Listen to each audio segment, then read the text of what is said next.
Black Moon by Nisha Umar. Last mega episode of season 1. बाबा को बुलाएं। Kitchen में आते अश्विन ने अबान को देखा। क्यों, हम नाराज हैं उनसे? हाँ, लेकिन वो खाना हमारे साथ खा लेंगे। रात को, अभी नहीं, पहले बना लें फिर। ओके, क्या मैं आपकी हेल्प करूं? नहीं, आप जाके मूवी देखें। आप लगा दें। वो किचन में उसके पास खड़ा था। आयशा चावल निकाल रही थी। गोश्त बाबा ने भिजवाना था अभी। ओके। लहसुन और प्याज बास्केट में डाल के ट्रे और छुरी उठाई। चलो। छोटी कटोरी अबान को पकड़ाई जिसमें लहसुन रखना था। फिर बाहर आके चैनल सर्च किए। कहीं भी अच्छी मूवी नहीं लगी थी। एक जगह पे लगी हुई थी लेकिन वो अबान के देखने वाली नहीं थी। मम्मा, मोबाइल पे लगा दें। नहीं, 1 मिनट, मैं आती हूँ। फिर रीस के कमरे से लैपटॉप ले आई। नेटफ्लिक्स ओपन करते वहाँ पे उसे मूवी लगा के दी। ये ठीक है, साथ कुछ रिफ़्रेशमेंट भी होती तो ज़्यादा मज़ा आता। बेटा, ये घर है, सिनेमा हॉल नहीं है। मैं ला देती हूँ, डांटो मत। आयशा किचन से बाहर निकल रही थी, सुनते वापस चली गई। फिर प्लेट में निम्को और लेस के 2 पैकेट ला के अबान को दिए। ये हुई ना आयशा वाली बात। अश्वे दांत कचकचा के रह गई। ये हैं वो कागजात जो अब हमारे हैं। ये न्यू तैयार किए हैं, 3-4 फाइल्स। सेठ अली के सामने रखते दानिया कुर्सी खींच के बैठी। शाबाश, उन्होंने उठाए। वहाँ असम के साइन भी थे। बस अब यहाँ आप साइन कर दें, फिर वो सब कुछ आपका। जगह की निशानदही करते वो मुस्कुरा रही थी। उन्होंने पेन निकालते साइन कर दिए। 15-16 पेजेस पे साइन करते वो थके नहीं थे। अब से वो असफंदियार का बेटा सड़क पे आ गया। वो हंसे थे। हाँ हाँ हाँ, फिर हंसते ही चले गए। दूर बैठा किस्मत का परिंदा उन पे हंस रहा था। वाह भाई, आज तो पड़ोस से खुशबुएं आ रही हैं। पलवशा बेगम अभी बाहर निकली थी, अकेली थी, इसलिए जवाब तो किसी ने देना नहीं था। सो खामोशी से बास्केट रख के वापस आई। इज्जत मुंह तक दुपट्टा लिए सोफे पे लेटी थी। सुबह से यही हाल था। तुम्हें हुआ क्या है, बताती क्यों नहीं हो? पलवशा को उसे देख के अब गुस्सा आया। कुछ नहीं हुआ। हुआ है कुछ तो, माँ हूँ तुम्हारी, इतना तो अंदाज़ा लगा सकती हूँ। बताओ मुझे। उसके पास आके बैठी। कुछ नहीं हुआ सच में। फिर ये ऐसा मुंह क्यों बनाया हुआ है, जैसे पता नहीं कितना बड़ा नुकसान हुआ है? मोरे, आप मेरी मदद करेंगी प्लीज़? वो उठ के बैठी। हाँ, क्यों नहीं। उसके बाल सीधे किए, चेहरा भी कमला गया था। प्लीज़ पहले मेरी बात सुन लीजिएगा तहम्मुल से। उनके हाथ थामे। हाँ बताओ, टेंशन हो रही है अब। मैं आपकी बेटी हूँ, आपको मुझसे मोहब्बत तो होगी। जान हो मेरी, कुछ भी कर सकती हैं मेरे लिए। हाँ, सब कुछ। तो मैं रीस से मोहब्बत करती हूँ और उससे शादी करना चाहती हूँ। बोल दिया, जो होना होगा हो जाएगा। पलवशा तो सकते में आ गई थी। तो तुम पागल तो नहीं होगी? प्लीज़ मोरे, आपको अपनी बेटी अजीज़ है या नाक? बेटी, दिल से आवाज़ आई थी लेकिन लब खामोश रहे। बोले ना। उनकी खामोशी पे उसका दिल हौल रहा था। तुम अजीज़ हो और मैं तुम्हारे पापा से बात करूँगी। वही भाईजान से कुछ। इज़्ज़त को यकीन नहीं आया अपने कानों पे। फिर तेज़ी से उनसे लिपटी। आयशा से तो पलवशा अच्छी निकली थी, जिन्होंने अपनी बेटी का दिल देखा था। नहीं, बल्कि इज़्ज़त की किस्मत अच्छी थी कि उसकी ज़िंदगी में कोई असाम जैसा शख्स नहीं था जिसकी वजह से वो अपनी मोहब्बत खो देती। फिर पलवशा ने कुतुब खान से खुद बात की थी। पहले तो वो हैरान हुए इस बात पे कि पलवशा कह रही हैं। वो शर्मिंदा थी लेकिन अपनी बेटी का दिल नहीं उजाड़ सकती थी। वो जानती थी कि मोहब्बत के बिना जो बेसुकूनी होती है वो कैसी जानलेवा होती है। वो अपनी बेटी की ज़िंदगी में ऐसी बेसुकूनी नहीं फैलाना चाहती थी जो उन्होंने अपने बेटे की ज़िंदगी में फैला दी थी। बेटे तो फिर बर्दाश्त कर लेते हैं लेकिन बेटियां अंदर ही अंदर घुलते खाक हो जाती हैं और किसी को पता भी नहीं लगने देती। उन्होंने सही वक्त पे अपनी बेटी का मान रखा था। सर, आपसे बाहर कोई हमीद साहब मिलने आए हैं। वो अभी मीटिंग से वापस आया जब इंटरकॉम पे उसे बताया गया।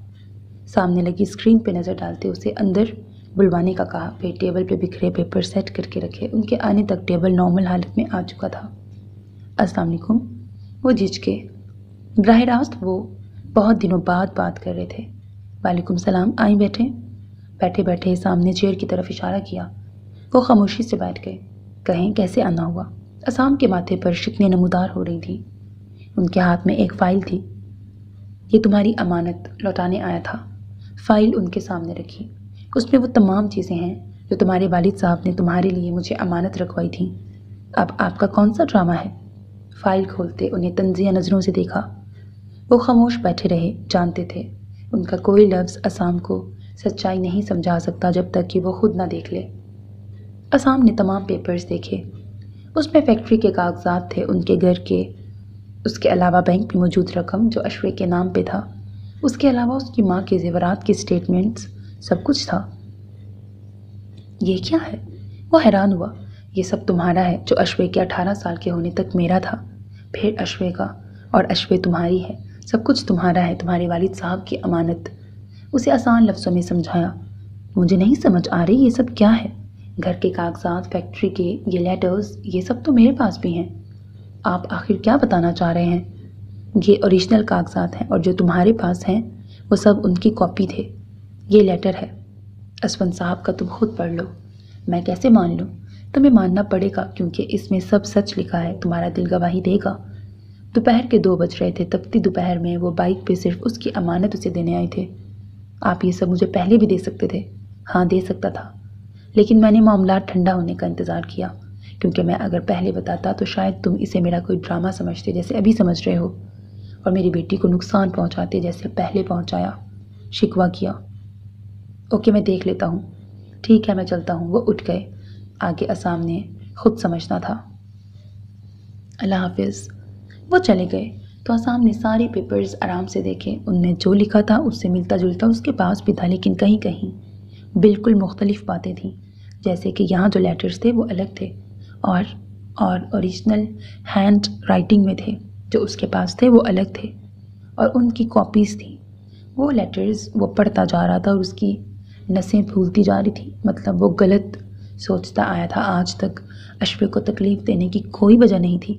हमीद साहब को जहनी टॉर्चर करना भी सब उसकी ही उफ बाल मुट्ठी में भींचते वो सोच रहा था, अगर ये सब सच था तो जो उसने अपनी आंखों से देखा था वो क्या था? मामा, जब बाबा आएंगे तो हम उन्हें ये सरप्राइज़ देंगे। वो अभी चावलों और गोश्त की तय बना रही थी। क्या? उसे देखा, वहाँ खड़े खड़े उसका दिल भी घबरा रहा था। बिरयानी का? जब वो हमें पिक करने आएंगे तो हम उन्हें अंदर बुला लेंगे और फिर उन्हें कहेंगे कि खाना खा लें, और जब वो बिरयानी देखेंगे तो उनके एक्सप्रेशंस ऐसे होंगे। दोनों हाथ हवा में बुलंद करते मुंह और आंखें पूरी खोली।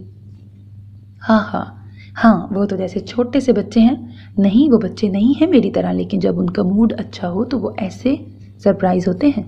अच्छा ठीक है, तुम जाओ बाहर, गर्मी है यहाँ।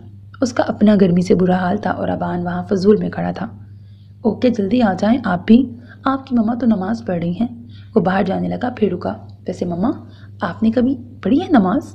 हाँ, पढ़ती हूँ। उसे कोफ्त हुई। कभी देखा तो नहीं है। उफ, फिर खुद ही बाहर निकल आया। अशवे के पास उसे हैरत से देखने का वक्त नहीं था। जल्दी से दम बंद करते उसने ऊपर ढक्कन रखा। पत्थर की होने की वजह से वो काफ़ी वज़नी थी। दम के लिए यही इस्तेमाल करते थे। मगरिब ख़त्म होने वाली थी। वैसे तो शाम 10 बजे आता था, जाने आज कितने बजे आता। अम्मा, आप भी नमाज़ पढ़ लिया करें। वो अभी आगे पंखे के नीचे बैठी ही थी कि अबान ने उसे घूरा। मेरे बाप मत बनो, लेकिन बेटा तो हूँ ना, नमाज़ पढ़ ले। ओके, पढ़ती हूँ। अभी हवा लगा लूँ। ठीक है। वो खामोश हो गया। उसके हाथ में अशवे का मोबाइल था जिसमें पहले से मौजूद गेम कैंडी क्रश खेल रहा था। लम्हे बाद ही उठ के उसने नमाज़ पढ़ी थी। कितने दिन बाद। पता नहीं इस लड़की के अंदर नमाज की फिक्र कब पैदा होगी। आयशा गुस्से से उसी की तरफ आ रही थी। उन्होंने अबान की बातें सुन ली थी शायद। ये घर नमाज नहीं पढ़ती? अबान के पास बैठते प्यार से पुचकारा। मेरे ख्याल में तो नहीं, क्योंकि मैंने कभी देखा नहीं इन्हें। वो मज़े से बता रहा था। अगर ऐसा करेगी तो फिर मुश्किलात ही आएंगी ना। अल्लाह के लिए टाइम निकालेगी तो अल्लाह इसके लिए निकालेगा। फिर कहती है फलां फलां हुआ है। उन्हें सही मायनों में गुस्सा आ गया था। नमाज के बिना कैसे सुकून मिल सकता है? बच्ची नहीं हो, ना खुद पढ़ती हो, ना अपने आने वाली नस्लों को सिखाओगी। अक्ल शऊर तो है ही नहीं, बस फिल्म में ड्रामे दिखा लो इसे। मम्मा बस करें, क्यों इतनी कर रही हैं? वो रूहान सी हो गई। अबान के बच्चे, तुम्हें बाबा से सीधा कराऊंगी। उसके पास बैठते चुटकी काटी। आयशा, आपकी बेटी में वाकई अकल नहीं है। उसे दर्द हुआ था। हैं, शर्म करो, बड़ी हूँ आपसे। शर्म नहीं आती? हाँ, बाप को आज तक नहीं आई, आपको कैसे आएगी? आयशा अभी तक सलवातें सुना रही थी। इस चक्कर में वो दम उतारना भूल चुकी थी। चूल्हा मैं बंद करूंगी या तुम्हारा शौहर? आयशा किचन में गई तो उसकी अक्ल पे मातम किया। मम्मा, एक तो आप इतना प्रेशर डाल देती हैं बंदे पे कि सोचने समझने की सलाहियत ही खत्म हो जाती है। वो किलस के रह गई। बेटा, वो तुम में पहले ही नहीं है, तंज किया। उफ, ठीक है, आइंदा नहीं आऊंगी। हाँ बस, अब हमें गलत साबित करने के लिए नहीं आऊंगी। अच्छा मम्मा, सॉरी, आइंदा नमाज पढ़ूंगी, बल्कि इस अबान के बच्चे को सामने बिठा के पढ़ूंगी। असल फसाद की जड़ तो वही था ना। सामने बिठा के नहीं, बल्कि साथ पढ़ाया करो, इसे भी सिखाओ।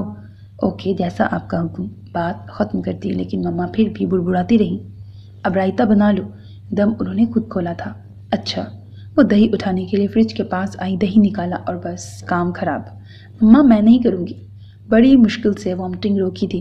क्यों? उसके पास आई, दही पकड़ के शेल्फ पर रखा। मुझसे नहीं होता, इतनी गंदी स्मेल लगती है इसकी। पहले तो नहीं लगती थी। वो उसे लिए बाहर आई।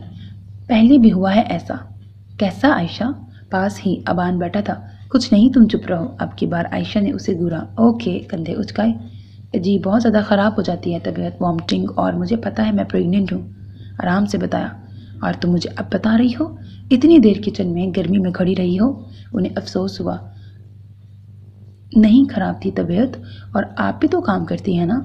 मेरे आने से चलो कुछ रेस्ट हुआ, आपका भी हो जाएगा, मेरा रेस्ट भी। बस तुम अब आराम करो, और किचन में जाने की कोई ज़रूरत नहीं है, मैं कर लूँगी।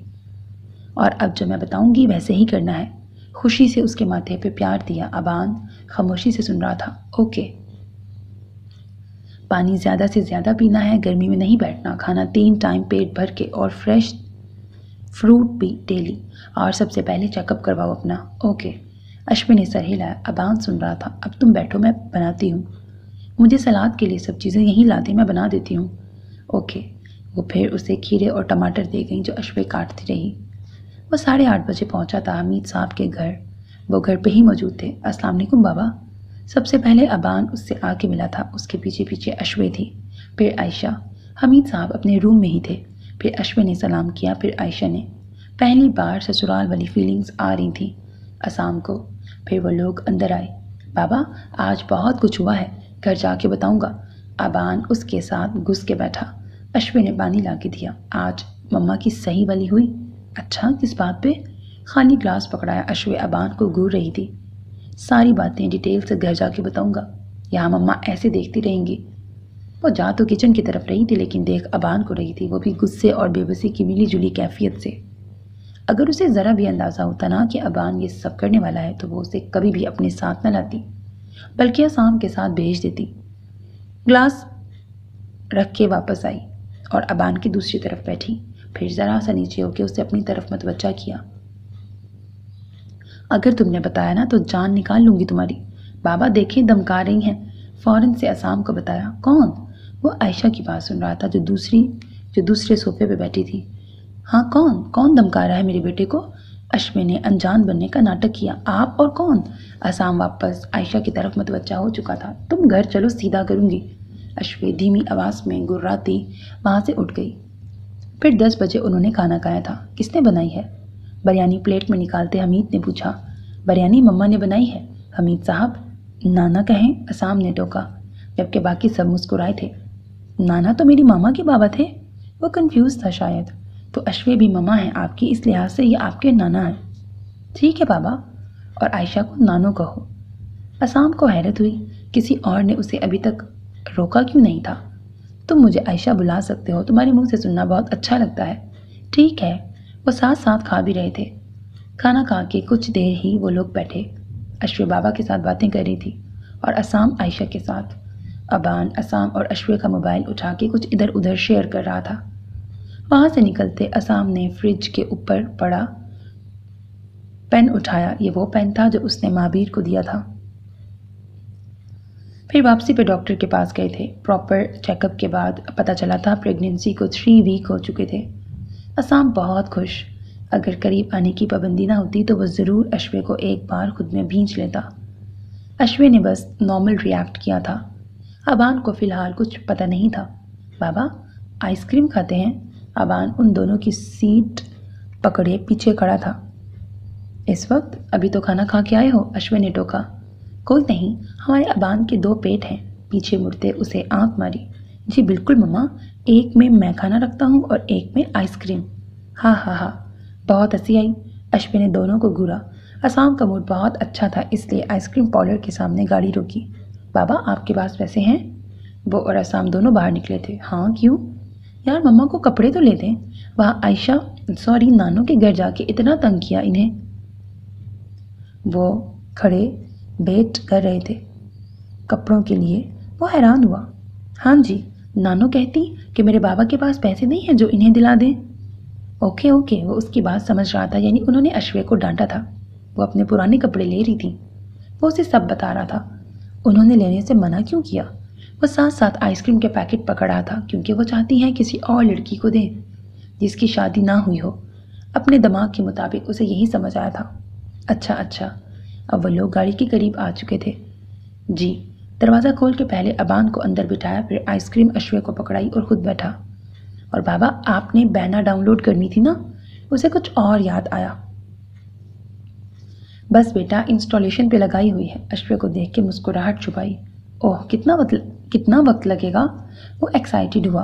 9 मंथ। गाड़ी सड़क पर डालते गियर चेंज किया। कहाँ हो रही है इंस्टॉल? आपकी मम्मा के पेट में। आप कितने बदतमीज़ हैं। अश्वे हवन्नकों की तरह उनकी बातें सुन रही थी। बेबसी से बोली, बस इतना कि उसके साथ एक और भी इंस्टॉल कर सकता हूँ। असाम? बस वो रो देने को थी। जी जी। गाड़ी मोड़ते सर खम किया। आपको कब शर्म आएगी? अम्मा आपको भी तो नहीं आती। अबान फट से बोला। नानो कह रही थी ऐसा। उसके दिल में आने पे जल्दी से वजाहत दी। मुझे शर्म तब आएगी जब मैं बड़ा हो जाऊंगा। अबान फुल मज़े में था। जिस तरह की आप हरकतें करते हैं वो छोटे बच्चे नहीं करते, बड़े ही करते हैं। अच्छा? हैरानगी से देखा। सारे रास्ते वो और अबान अश्वे को तंग करते आए थे। तमाम दरवाजे खिड़कियां बंद कर दो, बस एक मेन गेट खुला रखना है। अली और दानिया साइन होते ही वहां आ चुके थे। इस घर पे कब्जा करना कोई छोटी बात नहीं थी। इस हवेली पे नज़र बरसों से थी। उनके जवानी के दिन थे जब वो यहाँ गेट के सामने बैठा करता था। फिर खुद ही उसने अपने पाँव पे कुल्हाड़ी मार ली। बाबा हर तरफ से दरवाजे बंद हो चुके हैं, बस उनका इंतज़ार है। वो असाम का इंतज़ार कर रहे थे। उनके ख्याल में अबान और अश्वे घर होंगे, वो लोग आसानी से कब्जा कर सकते थे अगर वो दोनों घर होते। पर चलो कुछ नहीं होता, वो अब भी कर सकते थे। गेट के पास आते फुल जोश में नज़र आ रहे थे। इतने में उन्हें बाहर गाड़ी रुकती नज़र आई। 7 हॉर्न भी बज रहे थे, लेकिन दरवाज़ा किसी ने नहीं खोलना था। असाम जो पीछे से ही हॉर्न बजाता आ रहा था, ना खुलने पे बाहर निकला। गार्ड वहाँ मौजूद नहीं था, शायद कहीं गया था। यही सोच के अपनी चाबी से दरवाज़ा खोला, लेकिन सामने दानिया खड़ी मुस्कुरा रही थी। आइए आइए, अली उसे देखते ही बोला। अली को देख के हैरत का झटका लगा था असाम को। कहीं तो देखा था उसे पहले। आइए नहीं जाइए, क्योंकि अब यह हमारा घर है। फाइल्स से खुद को हवा देते वो हंसी। यह असाम मेंशन नहीं रहा अब। डियर असाम, ये घर अब सेठ अली का है और मेरा है। क्या बकवास कर रही हो तुम? पीछे हटो। आगे होके गेट खोला, फिर बाहर जाके गाड़ी में बैठा। अबान सो चुका था। अश्वे ने इतना टाइम लगाने की वजह पूछी। असाम खामोश रहा, फिर गाड़ी अंदर लेके आया। सेठ अली और दानिया गुस्से और तैश से उसे देख रहे थे। तुम यहाँ रह सकते हो कुछ दिन, लेकिन ये घर अब तुम्हारा नहीं है। जो ही बाहर निकला, दानिया दोबारा सामने आई। मेरा दिमाग मत खराब करो, बहुत बुरा होगा। अबान को कंधे पे डालते अश्वे का हाथ पकड़ा। दरवाजे बंद हैं। सेठ अली ने हाँक लगाई। असाम दरवाजे के करीब गया था कि दरवाज़ा खुद ही खुल गया। दानिया का मुंह खुला। तुम्हारा बाप भी इस घर के दरवाजे मुझ पे बंद नहीं कर सकता। वापस मुड़ते उसे देखा। अश्वे परेशानी से सब देख रही थी। अबान को उसके रूम में लिटा के दरवाज़ा लॉक किया, फिर किसी को कॉल करते राहदारी में बने एक शेल्फ के पीछे बाज उठाया। उसके अंदर से छोटी सी पिस्टल निकाली और अपनी पॉकेट में रखी। अश्वे, आप कमरे में जाए, मैं आता हूँ। अश्वे जो सीढ़ियों के पास खड़ी थी उसे देखा। नहीं, मैं आपके साथ आऊँगी। अजीब सा खौफ था। मैंने आपसे कहा है कमरे में जाएं, जब तक मैं ना कहूँ बाहर नहीं आना। उसकी आवाज़ ऊंची हुई। अश्वे पीछे मुड़ी और अपने कमरे में बंद हो गई। असाम नीचे आया, अपनी अंदरूनी जेब से पेन निकाल के सामने वाली पॉकेट में रखा, फिर सोफे पे बैठ गया। वो दोनों उसके सामने बैठे हुए थे। शुरू करें अपनी बकवास। दिमाग की रगें तन रही थी। बकवास नहीं, सच। और ये जो तुम अपनी ज़र खरीद बीवी को कमरे में भेज दिया है ना, इसे भी बाहर निकालो। ज़र खरीद पे असाम की आंखें भी सुर्ख हुई, लेकिन वो जब्त करके बैठा रहा। ये फाइल है इस घर की, जिसके मुताबिक तुम अपना ये घर मेरे नाम कर चुके हो। असाम ने उठा के देखी, फिर वापस फेंकी। पहली बात, ये घर मेरे नाम नहीं है, और दूसरी बात, जो कागजात तुम्हारे पास हैं वो फेक हैं। फेक कैसे हो सकते हैं असाम शेख? या मैंने खुद तुम्हारे लॉकर से निकाले हैं अपने इन हाथों से। हाथ हवा में लहराए, वो बहुत एक्साइटेड नजर आ रही थी। जी मैं भी इन्हीं कागजात को फेक कह रहा हूँ। तुम्हारे पास जो कुछ भी है वो सब नकली है, तुम झूठ बोल रहे हो। कोई बात नहीं, ये लीगली तौर पे अब हमारा घर है। तुम चाहो तो यहाँ एक दिन रुक सकते हो, वरना यहाँ से अपना बोरिया बिस्तर समेटो। सेठ अली खड़ा हुआ। बैठ जाएं, अभी आपको कुछ दिखाना है, वो सर्द आवाज में कहता सीधा हुआ। आंखें हनूज सुर्ख थीं, अंदाज सपाट था। चंद सेकंड में बाहर बाइक रुकी थी, फिर हमीद साहब अंदर आए। Oh wow, Ali. अली को देख के उन्हें हैरत हुई। काफ़ी अरसे बाद मुलाकात हुई थी। आप जानते हैं इन्हें? हैरानगी से देखा। हाँ, हम दोनों तुम्हारे बाबा के पास काम करते थे। ये गार्ड था और इस कमीने को मैं लेके आया था। इसने मेरी ही रस्सियाँ काट दी।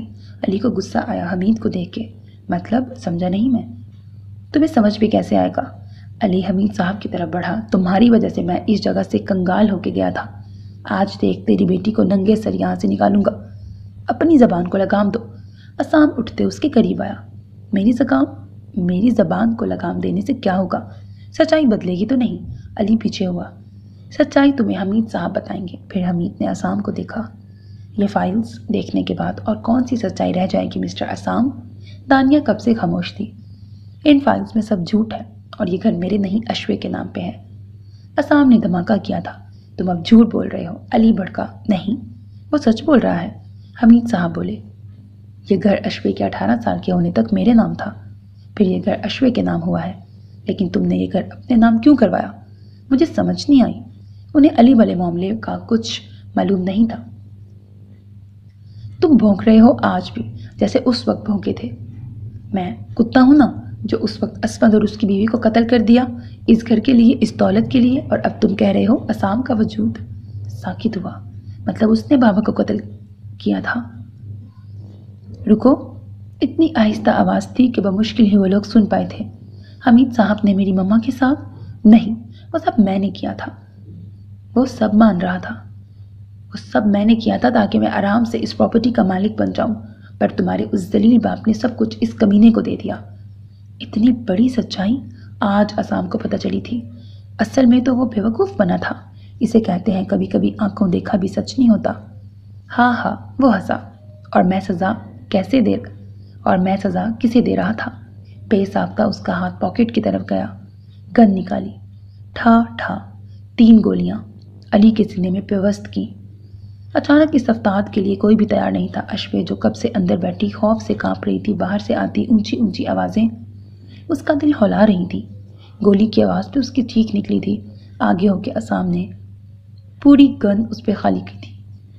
बाबा, दानिया मरते हुए बाप को देख के चिल्लाई। कुछ ही देर में वहाँ पुलिस आ चुकी थी, जो असाम शेख को हिरासत में लेते उनके घर को सील कर गई थी, क्योंकि उस घर के कागजात को प्रॉपर चेक किया जाना था। लेकिन असाम, वो अब अश्वे से जुदा होने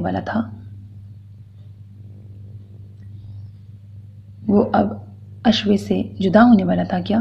कत्ल करते उसे 2 लोगों ने देखा था। अश्वे और अबान हमीद साहब के साथ वापस उन्हीं के घर आ गए थे, जबकि असाम हवालात में था।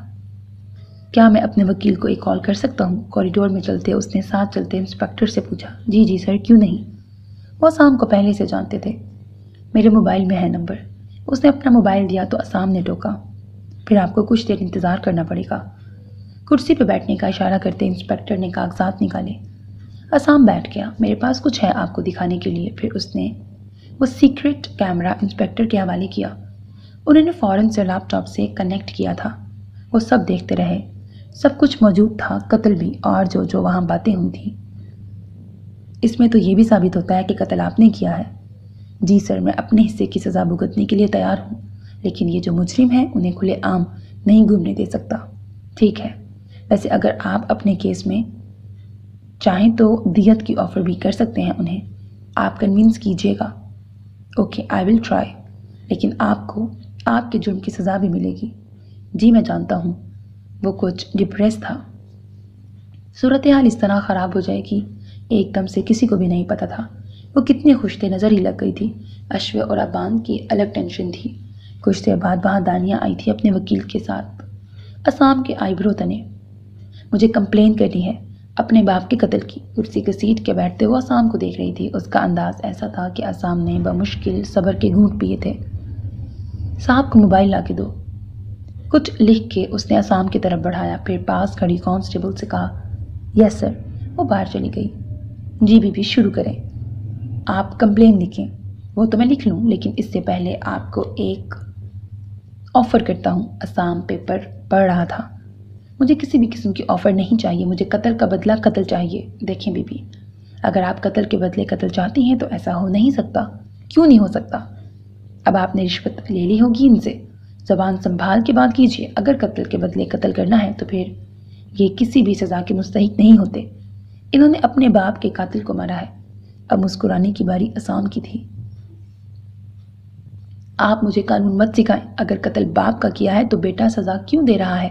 कानून देना, जैसे आपकी मर्जी। कोर्ट कचहरियों के चक्कर लगाएंगी तो होश ठिकाने आ जाएंगे। आपको फिक्र करने की ज़रूरत नहीं है। जो कहा है करें। बीबी, पहले तो ये कागजात कोर्ट को पेश किए जाएंगे। इनकी तहकीक वो अपने मुताबिक करेंगे, फिर आगे का फैसला होगा। अगर आप यहाँ सज़ा की मुस्तहिक हुई तो जेल के लिए आपको भी आना पड़ेगा। और एक बात, इंस्पेक्टर आगे हुआ, मुजरिम कंप्लेन नहीं करवा सकता। मेरा वकील करवाएगा कंप्लेन। जी मैडम, उन्होंने देखा नहीं है ना सब। हमीद साहब करवाएंगे। वो चिल्ला उठी, उन्होंने कुछ देखा ही नहीं है। असाम ने कंधे उचकाए, क्योंकि वो जानता था हमीद साहब कभी भी उसके खिलाफ गवाही नहीं देंगे।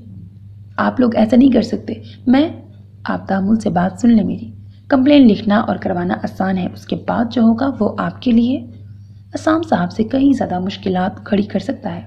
दूसरी सूरत यह है कि आप खून बहा यानी दियत कर लें। हरगिज़ नहीं, मैं इसे फांसी के फंदे तक लेके जाऊंगी। ठीक है, इन्हें हवालात में रखो। 24 घंटे में इनके पेपर्स कोर्ट में पेश किए जाएंगे। हवलदार को इशारा किया। मुझे क्यों? वो खड़ी हुई। क्योंकि आपने चोरी की है। आपके पास कोई सबूत नहीं है। सबूत ये रहा। पेन सामने लहराया। इसमें आप और आपके वालिद साहब दोनों ने खुद अपने जुर्म कबूल किए हैं। ये काफ़ी होगा मेरे ख्याल में। छोड़ूंगी नहीं मैं तुम्हें असाम शेख। वो भूल चुकी थी कि कहाँ खड़ी है। मैडम, खामोशी से अंदर जाएं। ये धमकियाँ आपके लिए जानलेवा भी हो सकती हैं। उसके जाने के बाद वो असाम की तरफ घूमा। आपको भी 24 घंटों के लिए जेल में रखा जाएगा। फिर उसके बाद जो कोर्ट का फैसला हुआ। ओके, अभी आप अपने वकील से बात कर सकते हैं। मोबाइल उसे पकड़ाया। फिर असाम ने रफाकत को कॉल करके सारा मामला समझाया। वो अभी आने के लिए तैयार था, लेकिन असाम ने उसे सुबह आने का कहा। वो रात असाम ने हवालात में गुजारी थी। उन्हें कुछ पता ही नहीं था साथ वाले घर में क्या हो रहा है। अगले दिन पलवशा बेगम खुद आयशा से मिलने आई थी। वहाँ अश्वे को देख के उन्हें हैरत हुई।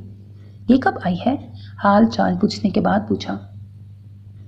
कल सुबह, आयशा ने जवाब दिया। उन्हें लग रहा था जैसे वो टो लेने आई हो कि अश्वे किस हालत में है। रहने के लिए आई है? पलवशा ने ऐसे ही पूछा। हाँ, कुछ दिन रुकेगी। वो मुख्तसर जवाब दे रही थी। अच्छा, शौहर छोड़ के गया है?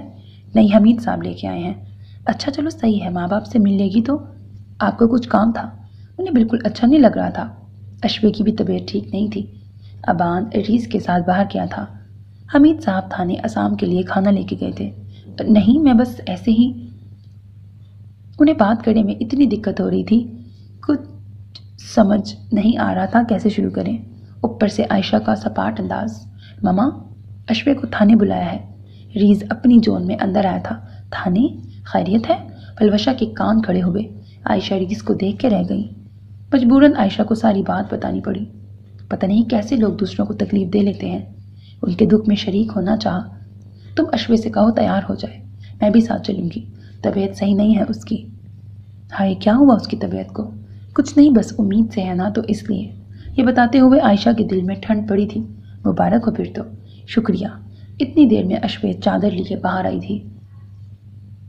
अपा, फिर हम चलते हैं। आप अगर बैठना चाहें तो। मैं अकेली क्या करूँगी? मैं भी चलती हूँ। घर, इज्जत अकेली है। रीस टैक्सी लेने के लिए बाहर निकल रहा था। इज्जत के नाम पे हौक सी उठी। इस मुतालिक फ़िलहाल कोई बातचीत ही नहीं हुई थी। उसका राब्ता दोबारा इज्जत से हुआ ही नहीं था। थोड़ी देर में टैक्सी आई तो अश्वे और आयशा चली गई। रीस और अबान घर ही थे। वहाँ अश्वे की असाम से मुलाकात भी हुई थी। असाम के वकील ने अश्वे से सारे मामलात क्लियर किए थे। हमीद ने तमाम बातें जो उन्हें मालूम थी बता दी। उनके कागजात कोर्ट में जमा करा दिए गए थे। 5 तारीख को पहली पेशी थी। उन्हें आने में देर हो गई थी। आज पहली हेयरिंग थी। सामने ही हमीद साहब खड़े उन्हीं का इंतज़ार कर रहे थे। अंदर पहुंचने तक वो उन्हें मेन बातें समझाते गए। कोर्ट के अंदर बहुत कम लोग थे। तो तुमसे पूछेंगे फाइल्स के बारे में। तुमने कहना है कि वो सब कुछ तुम्हारे नाम है, बस एक जो न्यू फैक्ट्री है वो असाम के नाम थी। ठीक है। उसके कंधे पे हाथ रखे वो चल रहे थे। और नर्वस बिल्कुल भी नहीं होना। बाबा, वो असाम को छोड़ तो देंगे ना? वो खौफज़दा थी। हाँ, वो अभी हमारे साथ ही जाएगा। उसे तसल्ली दी। बस हमें दानिया को दियत के लिए कन्विंस करना होगा। वो ना मानी तो? आयशा ने उन्हें देखा। यही तो मसला है, वो मान नहीं रही। वो लोग रूम में दाखिल हुए। अस्सलाम वालेकुम। सामने ही जज साहब बैठे थे। एक तरफ असाम कुर्सी पे बैठा हुआ था और दूसरी तरफ दानिया पे चोरी का केस था जो पहले हल करना था। उसी के लिए आज हेयरिंग थी। असाम को देख के दिल धड़का। वो परेशान नहीं था तो उसे भी नहीं होना चाहिए। गहरा सांस लेते दूसरी तरफ मुड़ी। बैठिए। कुर्सियों की तरफ इशारा किया। आप में से अश्वे कौन है? जज ने पूछा। अश्वे ने गर्दन हिलाई। ओके, यहाँ आए। आपसे कुछ सवाल पूछते हैं, बस आपने उनका जवाब देना है। फिटनेस बॉक्स की तरफ इशारा किया। ओके। वो चलते हुए उसके अंदर आई। प्रोसिक्यूटर ने उनके सामने गुलाफ में लिपटा कुरान पाक रखा। हाथ रख के कहें, जो कहेंगी, सच के सिवा कुछ नहीं कहेंगी। उसने हाथ रखते दोहराया। ठीक है। प्रोसिक्यूटर ने साथ खड़े ऑफिसर को कुरान पाक पकड़ाया। चलिए शुरू करते हैं। वहाँ चंद लोग ही मौजूद थे जो उन्हें देख रहे थे। क्या आप असाम शेख को जानती हैं? जी, वो मेरे शौहर है। आपके पास निकाहनामा मौजूद है? उसने बाबा को देखा क्योंकि उसके पास नहीं था। हमीद ने हाँ का इशारा दिया। जी मौजूद है। ओके, क्या आप दिखा सकती हैं? ये रही फाइल। डिफेंडेंट वकील ने निकाहनामे वाली फाइल निकाल के जज साहब के टेबल पर रखी जो उन्होंने उठा के देखी। ठीक है, आप शुरू करें। देखने के बाद प्रोसिक्यूटर को इशारा दिया। तो जी, आपकी शादी को कितना अरसा हुआ है? फाइल जज साहब से ली। 7 माह, अश्विन ने जवाब दिया। आपका एक बेटा भी है? 7 माह में? शादी से पहले ही बच्चे? वो हंसा। जी नहीं सर, वो मेरा नहीं, मेरे शौहर यानी असाम शेख का बेटा है, पहली वाइफ से। अश्विन ने तहम्मुल से जवाब दिया। उसे पहले ही बाबा ने बता दिया था वो कुछ भी किसी भी किस्म का सवाल पूछ सकते हैं। और उसने नावल भी तो पढ़ा था, नवल, जिसमें हुनैन यूसुफ से किस तरह के सवालात किए गए थे। ठीक है, उनका बेटा क्या नाम है? अबान। हाँ, अबान उनकी पहली वाइफ से है। तो उन्होंने आपको उनकी सेकंड मदर यानी देखभाल के लिए अपने निकाह में लिया है? जी नहीं, ऐसा कुछ नहीं है। असाम ने उन्हें घूरा। आप खामोश रहें। प्रोसिक्यूटर ने उसे टोका। आप मुद्दे से हट के सवाल कर रहे हैं। डिफेंडेंट वकील ने एतराज़ किया। रुके, हम उसी तरफ आ रहे हैं। जज साहब, यहाँ मैं ये पूछना चाहूँगा कि अगर उन्होंने अश्वे से दूसरी शादी की है तो ये इन पेपर्स के मुताबिक तमाम जायदाद उनकी शादी से पहले ही उनके नाम क्यों कर दी गई? जबकि असूलन तो ये होता है कि अगर शौहर ऐसा करना चाहता है तो वो शादी के बाद ये सब कर सकता है। इससे ये साबित होता है कि ये पेपर्स जाली हैं और जो ये वाले पेपर्स हैं मेरी मौकिला के पास, वही असली हैं और वही इस जायदाद की असली मालकिन है। वो बोल रहा था। ऑब्जेक्शन। ऑर्डर। एतराज़ रिजेक्ट कर दिया गया। अगर ये असली मालकिन हैं भी तो फिर उनके ताल्लुकात असाम साहब से पहले ही थे। अब वो ताल्लुकात कैसे थे कि जायदाद उनके नाम कर दी गई? अश्वे का चेहरा हित्तक से सुर्ख पड़ रहा था। बकवास बंद करो। असाम अपनी जगह से उठा। जज साहब, मेरी दरख्वास्त है आप मिस दानिया के हक में फ़ैसला करते हुए केस ख़त्म कर दें। ऑब्जेक्शन माय लॉर्ड, मुझे मेरे मौकिल की सफाई पेश करने का मौका मिलना चाहिए। जी बिल्कुल मिलेगा। कहें आपने क्या कहना है? डिफेंडेंट ने असाम को दोबारा कुर्सी पर बिठाया। सर, मैं दानिया साहिबा को बुलाना चाहूँगा। जी। मिस दानिया को बुलाया गया। वो खौफज़दा थी। वैसे ही उसके सामने कुरान पाक रखा गया। आप असाम शेख को कब से जानती हैं? जी, मैं उनको काफ़ी अरसे से जानती हूँ। किस ताल्लुक़ से? अगला सवाल। मेरे बाबा इनके बाबा के गार्ड थे, इससे हमारी मुलाकात हुई थी। वो बेध्यानी में बोल गई। सर, केस तो हल हो गया है। कैसे? प्रोसिक्यूटर हैरान होते खड़ा हुआ। ऐसे कि जब उसके वालिद साहब असफंदियार के गार्ड थे तो यह हवेली अगर उनकी होती तो वो यहाँ गार्ड के हिसाब से तो ना रह रहे होते ना। अगर बाप गार्ड है तो बेटी मालकिन कैसे हो गई? ये कोई वाज़िया दलील नहीं है। कोर्ट का वक्त ख़त्म हो गया है। नेक्स्ट हेयरिंग 28 तारीख को होगी। अदालत बर्खास्त की जाती है। जज साहब उठ के चले गए। तुम्हें तो देख लूँगा मैं। हवलदार दानिया और असाम दोनों को ले गए। मामा बाबा नहीं आए ना? अबान उसे शिद्दत से याद कर रहा था। नहीं, लेकिन जल्द आ जाएंगे। हमीद साहब ने उसे गोद में उठाया। नाना मैं उन्हें मिस करता हूँ, आप उन्हें बताते। वह रोने लगा था। वो आ जाएंगे। आयशा ने आगे होकर उसे पकड़ा। यहाँ हम साथ हैं सब, तो अब बाबा को मिस मत करें। वो ठीक है, काम कर रहे हैं, फ्री होंगे तो वापस आ जाएंगे। कब फ्री होंगे? मामा आप ले जाएं, मैं उन्हें डिस्टर्ब नहीं करूँगा। ठीक है, हम लोग कल चलेंगे। अश्वे भी उदास थी। मैं बाबा के बिना नहीं रह पाऊँगा नानो। वो आयशा से लिपटा। सब्र करो मेरे प्यारे बेटे। उसे प्यार करते खुद में भींचा। हम लोग अभी बाहर घूमने चलेंगे, अबान ठीक हो जाएगा। रीस भी वहीं था। नहीं मामू। क्यों? क्योंकि मैं उदास हूँ और बाबा के बिना अब मज़ा ही नहीं आता। बाबा के बिना मज़ा तो नहीं आता, लेकिन हमें उदास भी तो नहीं होना ना। खुद ही हो जाता हूँ यार, बाबा की जब याद आती है। वैसे मामा, पहले तो बाबा मुझे बुलाते थे, इस बार आपको क्यों बुलाया? मशकूक नज़रों से देखा। इसलिए कि अब मेरी बारी थी, नेक्स्ट टाइम आपकी। ओके, कल हम साथ ही चलेंगे। उसे तसल्ली हुई। साथ ही चलेंगे। पता नहीं इतने दिन बाद क्यों हेयरिंग की डेट दी है। क्या था, जल्दी रख लेते। हमारा बच्चा कितना परेशान है। आयशा ने शिकवा किया। कुछ नहीं होता, ये दिन भी गुजर जाएंगे। और फिर वो दिन गुजर ही गए।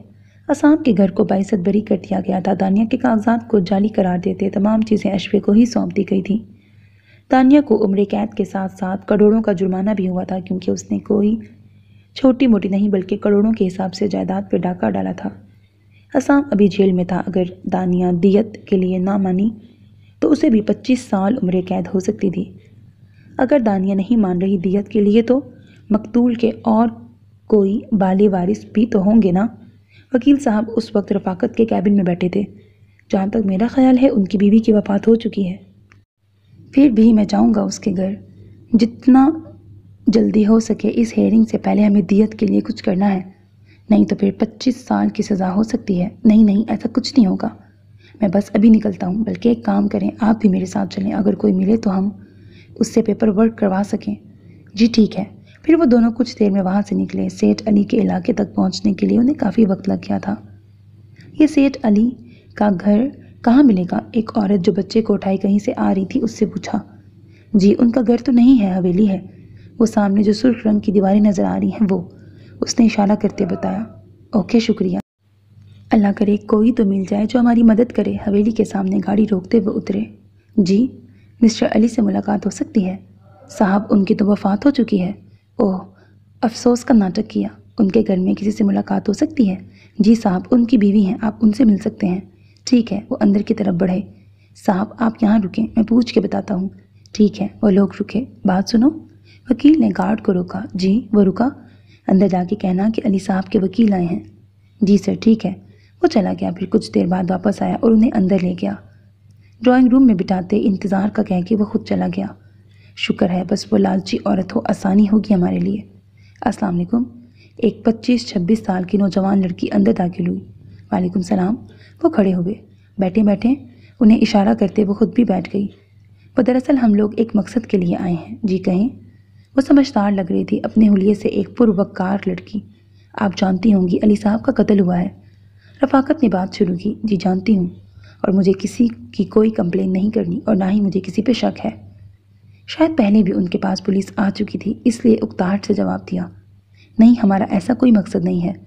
एक्चुअली हम आपसे कुछ और बात करने लगे हैं। बस प्लीज़ तामुल से हमारी बात सुन लीजिएगा। उसके चेहरे से किसी किस्म की हैरानगी जाहिर नहीं होती थी। हम लोग कातिल की तरफ से हैं और हम चाहते हैं कि आप कातिल को दियत लेके माफ़ कर दें। ओह, अब उसके होंठ सुकड़े।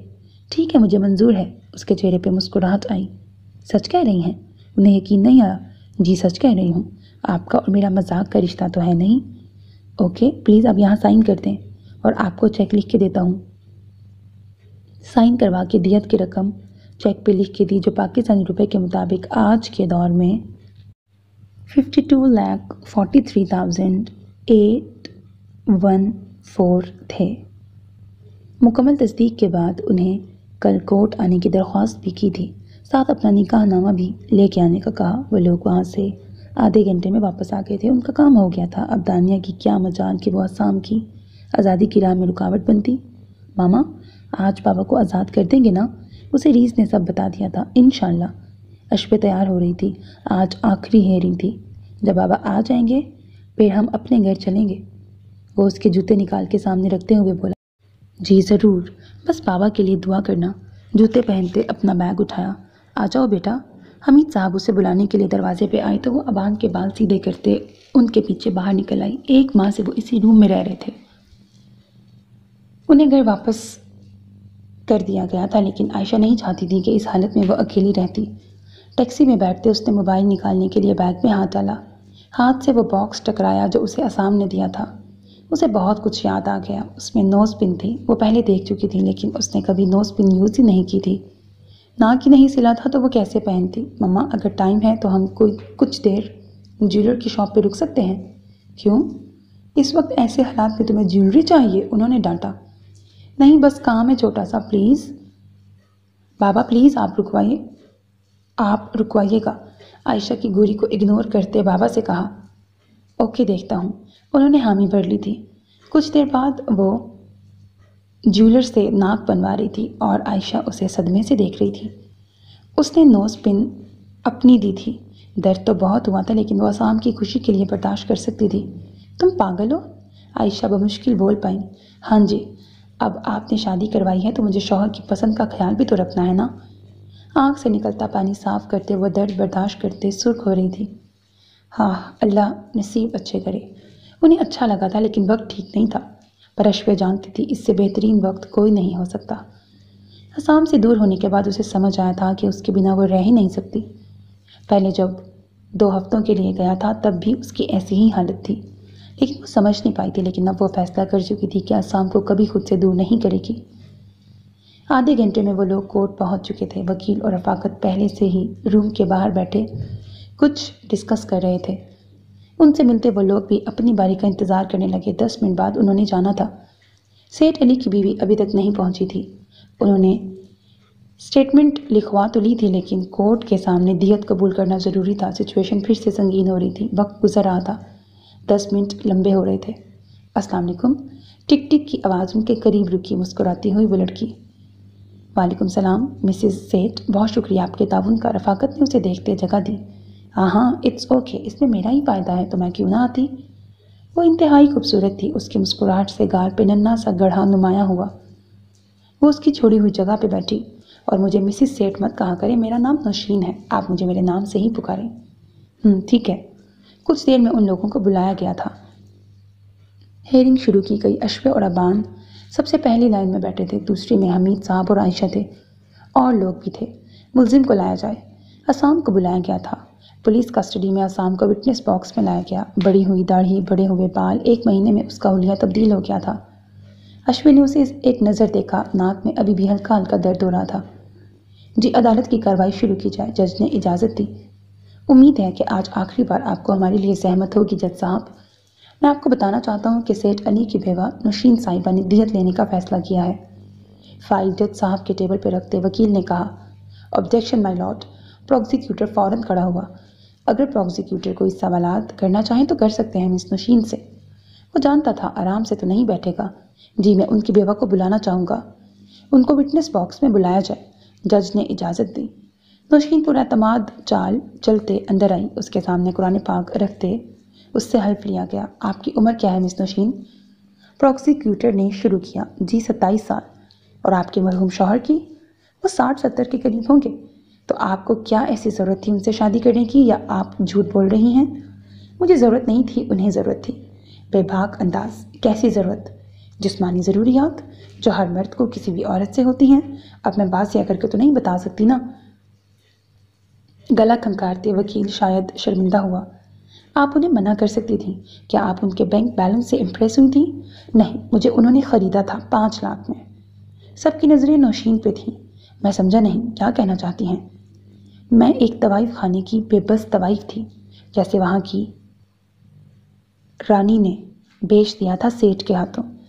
सेठ ने पहले तो कुछ रातें मेरे साथ सुहानी की, फिर उसे लगा कि मैं उसकी बीवी बनने के काबिल हूँ तो उसने मुझसे निकाह कर लिया। निकाहनामा साथ लाई हूँ मैं। अपने पर्स से निकाहनामा निकाल के दिखाया। वकील ने देखते जज साहब को पकड़ाया। उन्होंने देख के वापस शुरू करने का इशारा किया। मैंने दियत लेने का फ़ैसला किया है और मैं अभी यहाँ जज साहब के सामने दोबारा ये इकरार कर रही हूँ कि मुझे दियत दिल से कबूल है, ना कि किसी ज़ोर ज़बरदस्ती से। ओके, मुझे कुछ सेकंड में फ़ैसला सुनाता हूँ। अदालत में खामोशी छा गई। फिर दियत की रकम जो रफाकत साथ लाया था जज के मेज़ पे रखी। साथ बैठे हेल्पर ने बैग उठा के सारे पैसे मशीन में डाले तो फ़ौरन ही रकम लिखी आ गई। ठीक है। अदालत असाम शेख को बाइज्जत बरी करती है और हुक्म देती है कि उन पर किसी भी किस्म का इल्ज़ाम अगर लगाया गया है तो उसे ख़त्म कर दिया जाए। जज साहब ने फैसला सुनाते केस बंद कर दिया था। हर एक के चेहरे पे मुस्कुराहट छाई। बाबा, अबान उठ के असाम के पास आया था। उससे लिपटते वो बहुत खुश लग रहा था, लेकिन अभी भी असाम के चेहरे पे मुस्कुराहट नहीं आई थी। चलिए सर, कुछ पेपर वर्क करना है, फिर आप घर जा सकते हैं। इंस्पेक्टर ने उसे अपने साथ आने का कहा। बाकी सब लोग गाड़ियों की तरफ चले गए थे। अश्वे असाम के साथ थाने आई थी। वो दोनों अलग गाड़ी में थे। इंस्पेक्टर के साथ उनका वकील भी था। अबान आयशा और हमीद रफाकत के साथ जा रहे थे। वो उन्हें घर ड्रॉप करने वाला था। थाने में आते उसने कुछ पेपर्स पे साइन किए। मुझे अपना सामान लेना है, एक दफ़ा लॉकअप में जा सकता हूँ? जी सर, ले लीजिए। इंस्पेक्टर ने इजाज़त दी। असाम उठ के चला गया। इंस्पेक्टर अपने काम में मसरूफ़ हुआ तो अश्वे भी उठ के उसके पीछे आई थी। वह लॉकअप के अंदर दीवार के पास से कुछ उठा रहा था।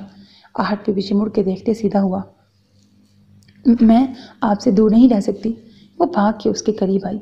बेबसी से उसके होंठों पे झुकते वो शायद 1 महीने की प्यास बुझाना चाहता था। शायद उसकी कमर में हाथ डालते वो शिद्दत से उसे खुद में समो चुका था। उसकी शर्ट को सख्ती से भींचते वो बदहवास हुई। नाक का दर्द गायब हो चुका था। असाम भूल चुका था कि इस वक्त वो हवालात में है। होंठों को कैद किए वो अपनी सारी थकन उनमें उंडेल रहा था। बस होंठों को साफ करते वो पीछे हुई, लेकिन वो उसे अपनी कैद में लिए बालों की खुशबू में मदहोश हुआ था। अश्वे अपनी गर्दन पे उसका लम्स महसूस करते तेज तेज सांस ले रही थी। असाम, घर चलें। वो पिघल रही थी। बर्दाश्त नहीं हो रहा तो नोस्पिन क्यों? उसका चेहरा हाथों में लेते सुर्ख नाक को देखा, फिर झुक के उस पर लब रख दिए। मैं वो कुछ भी नहीं। वो फिर से उस पर झुका था। पहले घर चलें। होंठों पे हाथ रखते उसे रोका। हाँ, उसकी कलाई पकड़ते हथेली चूमी जो उसके होंठों से लगी थी। पहले घर जाना चाहिए। पीछे मुड़ते उसने ज़मीन से कुछ उठाया। उसे देख के अश्वे की आंखें खुली थी। असाम, ये गन? चुप रहे। उसकी कलाई पकड़ते वो लॉकअप से बाहर निकला। 2 लॉकअप छोड़ के अगले लॉकअप में दानिया सर घुटनों में दिए बैठी थी। उसे वहां से आज़ाद करने वाला कोई नहीं था, लेकिन एक था उसका मसीहा, असाम शेख। पिस्तौल से निशाना बांधते उसकी कनपटी पे सेट किया, फिर ट्रिगर दबा दिया। गोली चलने की आवाज़ नहीं आई। दानिया के जिस्म ने एक हिचकोला लिया था, फिर बैठे बैठे ही वो ज़मीन पर गिर गई। वो आज़ाद हो गई थी। अश्विन ने बमुश्किल अपने मुंह पे हाथ रखते चीख रोकी थी। असाम ने उसकी तरफ देखा, फिर उसका हाथ उठाया। गलत नहीं किया मैंने। उसका चेहरा ऊपर करते आंखों में झांका। आपको खौफज़दा होने की ज़रूरत नहीं है। उसकी कलाई थामते वो वापसी के लिए मुड़ा। अश्वे घसीटते हुए उसके पीछे थी। बाहर निकलते इंस्पेक्टर को गर्दन हिला के अल्लाह हाफिज़ कहा था उसने। हम कहाँ जा रहे हैं? गाड़ी रफाकत ने भिजवा दी थी। वो दोनों इस वक्त साथ थे, अपने घर। और अबान? वहाँ उसका ख्याल नहीं रखेंगे? उल्टा सवाल। रखेंगे, क्यों नहीं रखेंगे? वो हड़बड़ाई। तो उसे कुछ दिन वहीं रहने दें। क्यों? वो आपको मिस कर रहा था और आप उसे वहीं छोड़ने की बात कर रहे हैं। मैं भी आपको मिस कर रहा था और अब मैं कोई डिस्टर्बेंस नहीं बर्दाश्त करूँगा। वो आपका अपना बेटा है। अश्विन ने घूरा। तो उसे हमारे बीच आने दूँ? नहीं, मेरा मतलब वहाँ कैसे रहेगा? मैं भी नहीं हूँ। और फिर वो आपके लिए कितना उदास था। ओके। उसने गाड़ी का रुख मोड़ा। एकदम से उसका मूड ख़राब हो गया था। आपको वहीं छोड़ के उसे ले आऊँगा। गाड़ी की स्पीड तेज़ करते जारहाना अंदाज में कहा। असाम, आप इतनी जल्दी? खामोश रहें। उसे ब्रेक लगाया। गाड़ी की स्पीड तेज़ से तेज़ हो रही थी। प्लीज़ गाड़ी स्लो करें। हवा की तरह वो गाड़ियाँ क्रॉस कर रहे थे। असाम अनसुनी करते ड्राइव करता रहा। 5 मिनट में अश्वे के घर के सामने गाड़ी रुकी। उतरें। उसकी तरफ का दरवाज़ा खोला। अश्वे बस उसे देख के रह गई। उतरें। नहीं, मैं साथ जाऊँगी। वो बैठी रही। असाम ने आगे होते उसे बाहर निकाला। झटका लगने से उसके पेट में टीस सी उठी थी। असाम, आराम से। बैलेंस सीधा करते वो बमुश्किल खड़ी हुई। असाम ने कंधे से पकड़ते उसे सहारा दिया। बैठें, मैं अबान को लेके आता हूँ। उसे वापस बिठा दिया। हाँ, बस मुझे तकलीफ़ देने में मज़ा आता है। हाँ, जैसे आपको मेरा दिल तोड़ने में।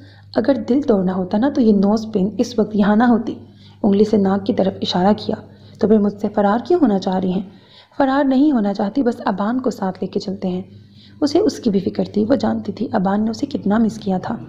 काश आप स्टेप मदर की तरह उसके साथ बिहेव करें। गाड़ी का दरवाज़ा खुला हुआ था। अब ले आएं? अश्विन ने उसे याद दिलाया। ओके, मैं भी आती हूँ। मैंने भी सामान लेना है। वो उसका इशारा समझते मुस्कुराया। फिर अबान को लेके वो लोग घर आ गए। मामा ने कहा था खाना खा के जाओ, लेकिन असाम को पहले अपना हुलिया दुरुस्त करना था। खाना आयशा ने पैक कर दिया था। हम लोग होटल से ले लेंगे, होटलों से भी खाते रहना, ये ले जाओ, अभी जाके फ़ौरन से तो नहीं बनेगा ना। इसरार करके दे ही दिया। घर आके असाम पहले फ्रेश हुआ, अश्वे किचन में आ गई खाना वगैरह गर्म करने। मैं सैलून जा रही हूँ, वापसी पे रोटियाँ लेता आऊँगा। आप सालन बना लें बस। वो किचन की सफाई कर रही थी जब असाम फ्रेश सा वहाँ आया। घर में कुछ है ही नहीं बनाने के लिए। शेल्फ से चम्मच उठा के कैबिन में रखी। वैसे भी लाने की क्या ज़रूरत है, मम्मा ने दिया तो है। ओके, आप और अबान खा लेना, मुझे देर हो जाएगी शायद। कितने बजे आएंगे? जल्दी आ जाऊँ, कोशिश करूँगा। आप बस अबान को सुला देना। कहते वो बाहर चला गया। अबान को क्यों सुलाऊं? वो सोच रही थी, फिर माथे पे हाथ मारते हंसी। अब तो नहीं सुलाना। सर हिलाते वो वापस काम में मसरूफ़ हो गई।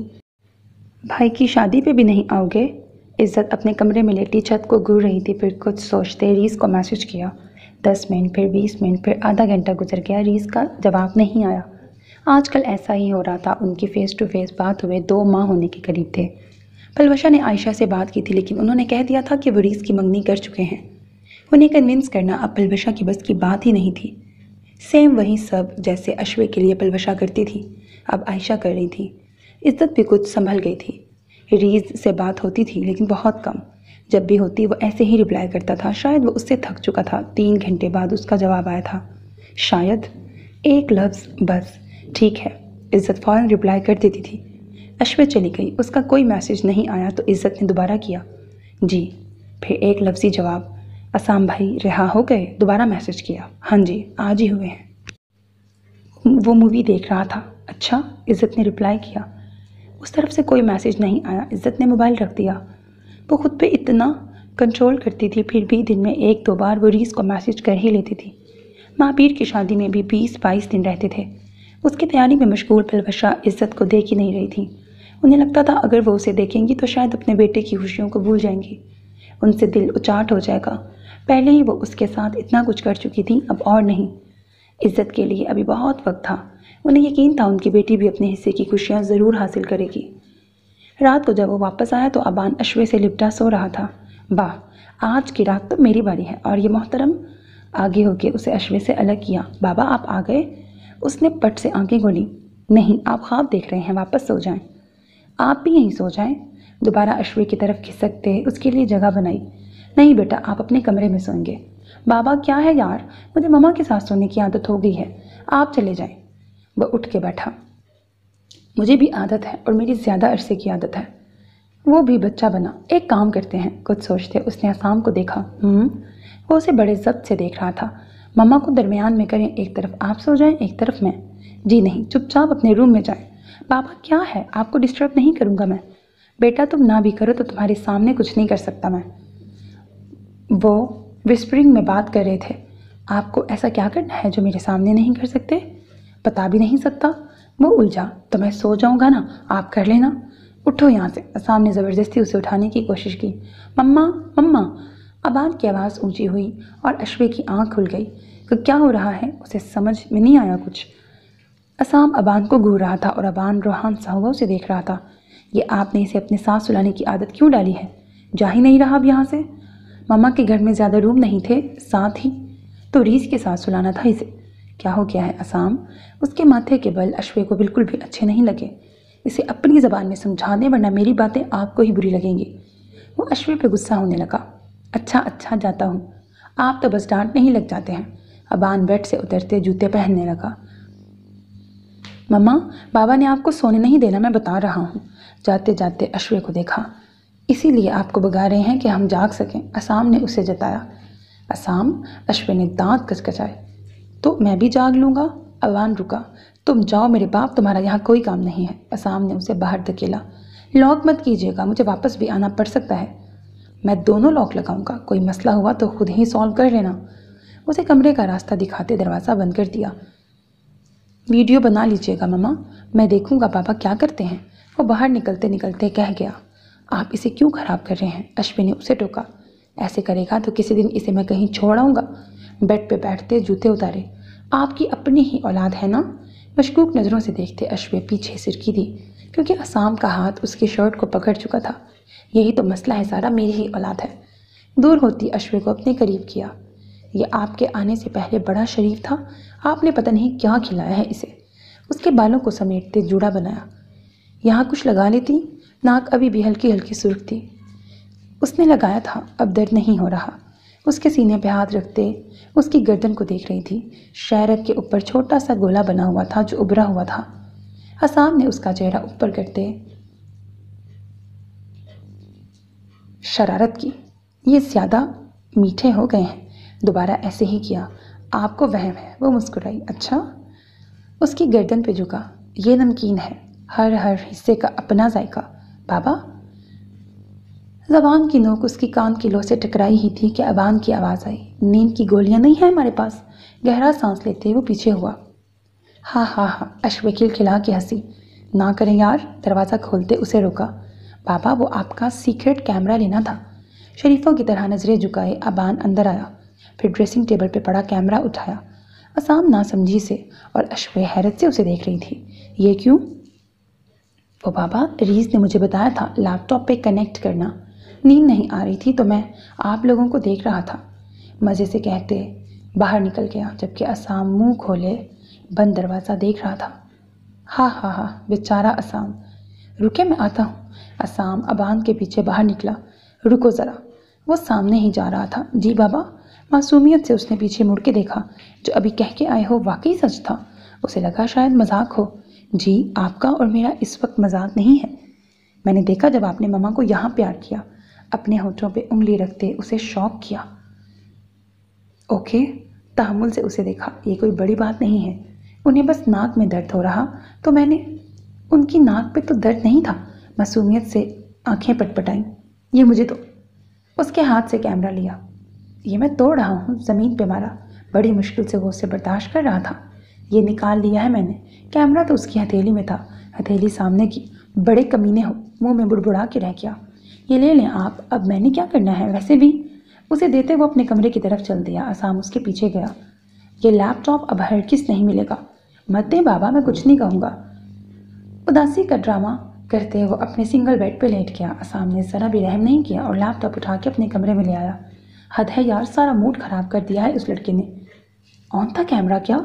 अश्विन ने पूछा। जी, और उसने सब देखा भी है। वो तो शुक्र है जल्दी पहुंच गया यहाँ कैमरा लेने, वरना पता नहीं, मुझे तो पता भी ना चलता। और वो झुरझुरीली। हाँ हाँ हाँ, कैसा लग रहा है फिर? उसे छेड़ा। आप तो कुछ कहें ही मत। आपकी वजह से लेके आया हूँ उस अबान को, वरना वहीं सड़ता रहता तो अच्छा था। ऐसे ही सड़ता रहता। उसकी माँ भी जिंदा है। बस बस। माँ? उसे घूरते वो लेट चुका था। अब लाइट बंद कर दें, कहीं कुछ और न लगाया हुआ हो। गुस्सा ना करें, उसने बस शरारत की है। ऐसी शरारतें कौन करता है? बेशर्मी वाली। अपने माँ बाप को ही नहीं बख्शा। असाम ने लेटते अपनी तरफ घसीटा। उसकी कमर के गिर्द बाजू हाइल करते लाइट ऑफ कर दी। असाम शेख का इससे पहले कि वो बेटा कहती उसके होठों पे कुफल लग चुके थे। कभी दिन तेज़ी से गुजर रहे थे तो कभी लम्हा मुश्किल से सिरक रहा था। अबान को स्कूल दाखिल करवा के असाम कुछ हद तक पुरसुकून हो गया था। बाबा, आप ऑफिस नहीं जा रहे क्या आजकल? वो अभी स्कूल से वापस आया तो असाम रोज़ की तरह टीवी लाउंज में बैठा काम कर रहा था। नहीं, एक नज़र उसे देखा जो बैग उतार रहा था। अश्वे पानी निकाल रही थी। क्यों? उससे सलाम करते पास बैठा। तुम्हारी मम्मा अकेली होती हैं तो इसलिए। आपने मुझे स्कूल ही इसलिए भेजा है ना, ताकि आप सुकून से मम्मा को प्यार करें। यार! असाम बस गर्दन हिला के रह गया। अब क्या कहता उसे। मामा, आज खाने में क्या बनाया है? वो किचन की तरफ आया, फिर अश्वे को हक किया। कुछ खास नहीं, गोभी का सालन और रोटियां। अच्छा ठीक है। उसका हाथ पकड़ते बाहर ले आया। मुझे अभी रोटी बनानी है। आपको याद है नानू ने कहा था गर्मी में काम नहीं करना? हाँ याद है। सोफे पे बैठते असाम को देखा, जो पुरसोच नज़रों से अबान को देख रहा था। मामा, आप बाबा से कहीं वो मेड रख दे। अश्वे के साथ बैठते उसकी गोद में सर रखा। हाँ, पहले तुम कम हो जो मेड भी मंडलाने लगे आसपास। उसे देखते सोचा, ज़्यादा चिपको मत, दूर रहो मम्मा से। असाम ने टोका। आपकी तरह नहीं चिपक रहा। उसके पेट की तरफ मुंह करते आंखें बंद की, क्योंकि असाम के माथे पे आते बल वो नहीं देखना चाहता था। मम्मा आप बाद में पैदा हो जाती। काफ़ी देर बाद अबान की आवाज़ आई थी। हैं, वो क्यों? अश्विन ने हैरानगी से उसे देखा। मुझे आपसे शादी करनी थी। क्या? वो उछली। क्या हो गया है? बस कह रहा हूँ, बाबा जैसे इंसान को आप डिज़र्व नहीं करती। असाम उसकी बातें खामोशी से सुन और बर्दाश्त कर रहा था। आजकल वो कुछ ज़्यादा ही मम्मा मम्मा कर रहा था। क्यों? क्या है इन्हें? इतने अच्छे हैं, केयरिंग हैं। उनकी हरकतें देखी है मम्मा आपने? वो उठ के बैठा। कैसी हैं मेरी हरकतें? असाम ने गुस्से से लैपटॉप बंद किया। बहुत चीप हैं, आराम से कहा गया। For example? कड़वा घूंट पीते असाम ने उसे देखा। आप मम्मा को परेशान करते हैं और इनके कान खाते हैं। वो तो तुम मेरे भी खा रहे हो अभी। ऐसे नहीं, ऐसे। थोड़ा ऊंचा होकर उसने अश्वे के कान की लो से होंठ टच किए। असाम का दिल कर रहा था वो कहीं डूब मरे। बाल नोचते वो खड़ा हुआ, फिर अबान को अपने सामने खड़ा किया। ये जो तुम्हारी मम्मा है ना, ये बीवी है मेरी। मैं इनके साथ कुछ भी कर सकता हूँ, और आइंदा अगर आपने ऐसी बातें दोबारा की तो मैं आपको बोर्डिंग छोड़ाऊँगा। धमकी दी। आप मुझे परेशान कर रहे हैं बाबा। मुझे बिल्कुल भी अच्छा नहीं लगता आप जब मम्मा को ऐसे तंग करते हैं। मम्मा इतना तंग नहीं होती जितना आप हो रहे हो। मैं अपनी बेटी को आप दोनों से दूर रखूँगी। आप दोनों एक जैसे हो, बिल्कुल भी शर्म नहीं आती। अश्वे बमुश्किल बोल पाई थी। वो दोनों ऐसे लड़ रहे थे जैसे किसी लड़की के दो आशिक लड़ते हैं। नहीं आती शर्म, दोनों ने एक साथ कहा था। सच में आप लोगों का कुछ नहीं हो सकता। वो उठ के चली गई। पीछे असाम अबान की क्लास लेता रहा और अबान शराफत से खड़ा रहा। आखिर में सॉरी बोल के उसने बात ख़त्म की, लेकिन जो चीज़ उसके दिमाग में एक बार आ गई वो जानी मुश्किल ही थी। कब आओगी अब यहाँ? उसे वहाँ से गए 2 हफ्ते हो गए थे और अश्विन ने एक चक्कर भी वापस मम्मा के घर नहीं लगाया था। बस कुछ दिनों तक मैं और अबान आपके पास दोबारा शिफ्ट हो रहे हैं। महाबीर की शादी की वजह से उसका प्लान वहीं मम्मा के घर रहने का था, लेकिन असाम को अभी इस बात का पता ही नहीं था। कितने दिन रुकोगे? वो खुश हो गई। शादी तक अबान स्कूल गया हुआ था और असाम की आज कोई मीटिंग थी, इसलिए वो इस वक्त घर में मौजूद नहीं था। चलो ठीक है, तुम्हारे 2 जोड़े बनवाए हैं मैंने। खुद भी शॉपिंग कर लेना असाम के साथ जाके। आपके साथ आऊँगी, अबान के भी लेने हैं। आप साथ होंगी तो अच्छा रहेगा। पहले अपने मियाँ से पूछ लेना वो क्या कहता है, ये ना हो उसे बुरा लगे। उन्हें आजकल सिवाय अबान के और कुछ बुरा नहीं लग रहा। जिस तरह के उनके हालात हैं, मुझे तो लगता है कि वो उसे कहीं छोड़ ही ना आए। सिर्फ सोचा, बोला नहीं। चलो ठीक है, मैं काम कर रही हूँ, फिर बात करूँगी। अच्छा एक बात बताएं, जल्दी से बोली। हाँ बोलो। आपने रीस के लिए जो लड़की देखी है उसकी पिक्चर तो भेज दें। मेरे पास तो नहीं है उसकी तस्वीर। शादी पे आओगी तो देख लेना। चलें ठीक है, मैं रखती हूँ। फिर उसने कॉल बंद कर दी। असाम का नंबर ढूंढ के उसे कॉल की। अस्सलाम वालेकुम। वालेकुम सलाम। वो अभी मीटिंग के लिए जा रहा था। खैरियत है? चलते चलते रुका। उसका 4 मंथ स्टार्ट था। जी वो मुझे पूछना था कि कुछ दिन अम्मी के घर रह आऊँ। मासूमियत से पूछा। नहीं, वापस आके बात करते हैं। और वो रुका। अपना ख्याल रखें और फालतू बातें मत सोचें। चिट्टा सफ़ेद इनकार था समझो। और अश्वे मुँह भुला चुकी थी। अच्छा, कॉल काट दी। असाम जब वापस आया तो अश्वे नाराज़ थी। वहाँ जाना क्यों है? अगर जाना भी है तो रुकने के लिए नहीं, वैसे मिलने चले जाते हैं। टाई ढीली करते उसके पास बैठा। नहीं ना, शादी है महाबीर की। वो पानी लाने के लिए उठने लगी तो असाम ने रोक लिया। भाई बोला करें साथ। घूरा। इनसिक्योर क्यों हो रहे हैं उसके लिए? अब मेरा उससे कोई ऐसा वैसा रिलेशन नहीं है।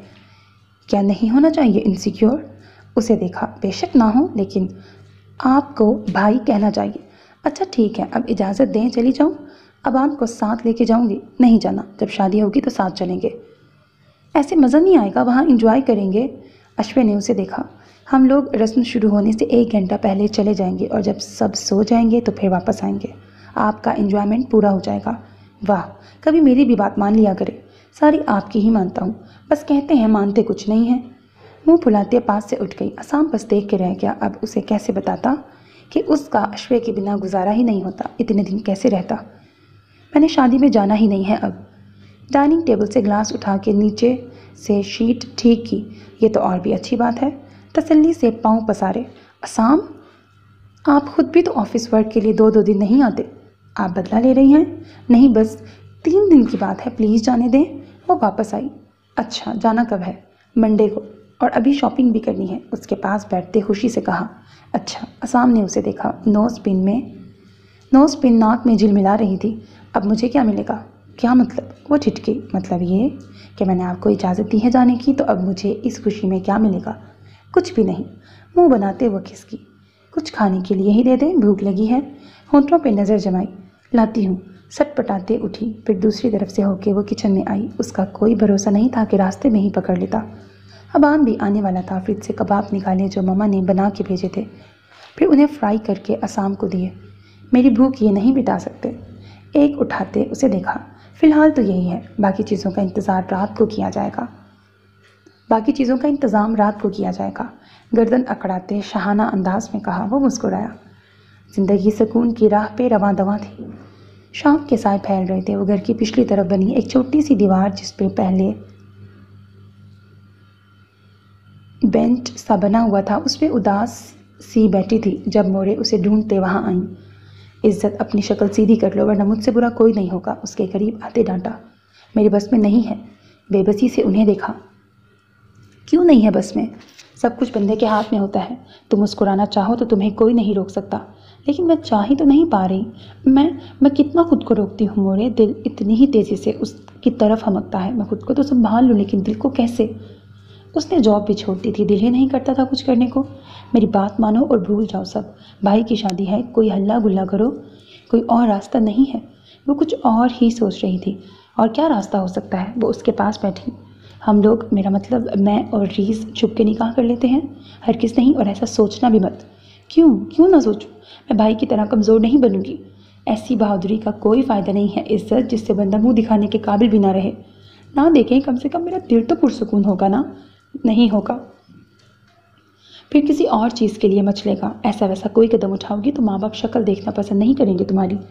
फिर तुम्हारा दिल उनकी मोहब्बत में तड़पेगा तो खुश रह सकोगी? माँ बाप को तकलीफ़ दे के तुम सुखी रह लोगी? फिर आप ही बताएं मैं क्या करूं? वो रोने लगी। बस सब्र करो, ऐसा सब्र जैसे हज़रत याकूब ने किया था, वो सब्र जो हज़रत यूसुफ ने किया था। उनकी झोलियाँ भरती गईं तो तुम्हारा भी वही अल्लाह है ना, तुम्हारी झोली भी अल्लाह ताला खाली नहीं लौटाएगा। उसे खुद से लगाते तसल्ली दी।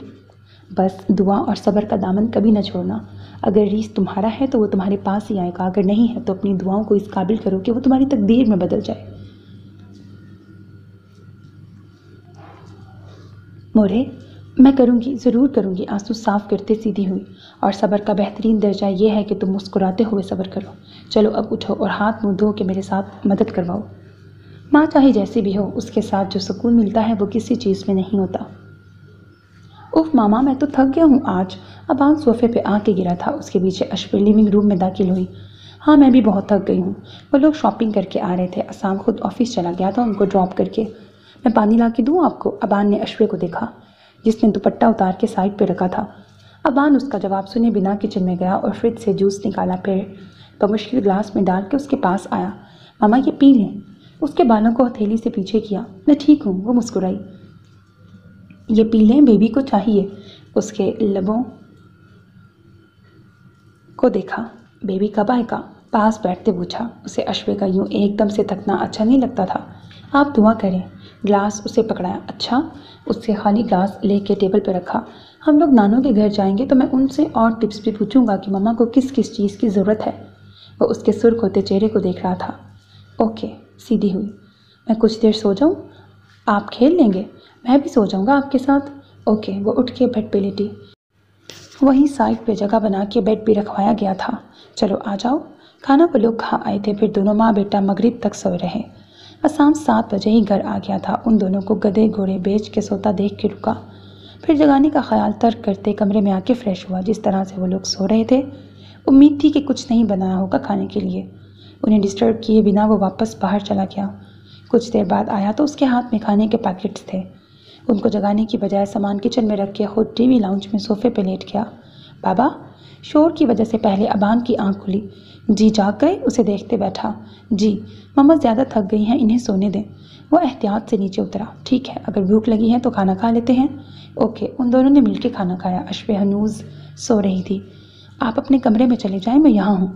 ओके बाबा, मम्मा का ख्याल रखना। वो चला गया तो असाम अशबे को उठा के अपने कमरे में ले आया। ये मुझे झूले कौन दे रहा है? आंखें बमुश्किल खोलते बुड़बुड़ाई। आपका वन एंड ओनली हस्बैंड। मुस्कुराहट होंठों पे फैली थी। ओह, मेरी शादी हो चुकी है क्या? जी हो चुकी है। उसे बेड पे डाला। मेरा शौहर कितना खुशकिस्मत है। जी बिल्कुल। उसे मेरे जैसी हसीन बीवी मिली है और बहुत ज़िद्दी भी। अभी भी वो चाहता था ना जाए। ज़िद्दी नहीं हूँ, बस एक बात ही तो मनवाई है। वो उठ के बैठ गई। अच्छा, अब जाग गई हैं तो पैकिंग कर लें, वैसे भी नींद पूरी कर ही ली होगी। हो गई है नींद तो पूरी, आप भी हेल्प करवाएं। कैचर उतार के दोबारा बाल समेटे और वापस लगाया। ओके, आप स्टार्ट करें, मुझे एक फ़ाइल भेजनी है, फिर आता हूँ। ठीक है। वो स्टडी में चला गया तो अश्वे शॉपिंग बैग्स देखने लगी, फिर एक से कुछ निकाला और ड्रेसिंग रूम में आई। ये ट्राई करती हूँ। गाउन नुमा नाइट ड्रेस था जिसके कंधे पर बस बारीक सी डोरी से जुड़े हुए थे। उसके ऊपर एक और शर्ट थी। उसे उम्मीद थी कि आसाम इतनी जल्दी नहीं निकलेगा, इसलिए वो सिर्फ गाउन पहन के बाहर आई। अभी आईने के सामने खड़ी हुई थी कि स्टडी का दरवाज़ा खुला। दिल धक से रह गया। पीछे मुड़ के देखा तो आसाम दरवाज़ा बंद कर रहा था। तेज़ी से वो ड्रेसिंग रूम में घुसने लगी थी जब आसाम की आवाज़ पे कदम जामिद हुए। अश्वे। वो करीब आया। जी। उसकी तरफ पीठ थी। आप मुझे पागल कर रही हैं। बाजुओं के साथ में लेते कंधे पे थोड़ी रखी।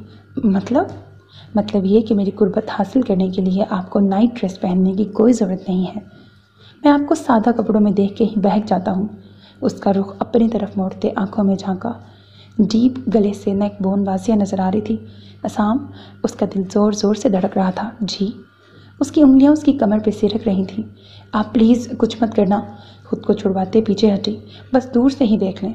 वो रूहान सी हुई। मैं इतना बेवकूफ़ नहीं हूँ। उसे अपनी तरफ खींचते कंधे की डोरी में उंगली फंसाई। अबान पीछे खड़ा है। उसके कंधे से पीछे झांका। आसाम ने पीछे मुड़ के देखा तो उसने पीछे मुड़ के देखा, कोई भी नहीं था। वापस सामने देखा तो वहाँ भी कोई नहीं था। अश्वे मौका मिलते ही गड़ाप से ड्रेसिंग रूम में घुस चुकी थी। बाहर आई, आपको बताता हूँ। सर पे हाथ मारते उसके कपड़े तय करने लगा। अगले दिन सुबह ऑफिस जाते वो उन्हें वहाँ छोड़ गया था। दिन में तेल लगाने की रस्म थी और रात को मेहंदी की। मामा, मैं इज़्ज़त की तरफ चली जाऊँ? अबान रीस के लैपटॉप पे गेम खेल रहा था। नहीं, असर में एक साथ जाएंगे। वो बर्तन धो रही थी। इतनी देर से जाना था तो मेरे आने का फ़ायदा? वहीं शाम को आसाम के साथ ही आ जाती। हाँ तो आ जाती ना, किसने कहा था? ग्लास स्टैंड पे लगाते घूरा। अब आ गई हूँ तो जाने दें। हाँ, आराम से बैठी रहो, आराम करो। मम्मा, मेरी शादी हो चुकी है और अब मुझे आपसे इजाज़त लेने की ज़रूरत नहीं है। बस आसाम से पूछ के जा रही हूँ मैं। पूछ लो, अगर इजाज़त देता है तो चली जाना। हार मानते नल बंद किया। देखा, आंखें सुकेटते मोबाइल उठाया, फिर आसाम को कॉल करके पूछा।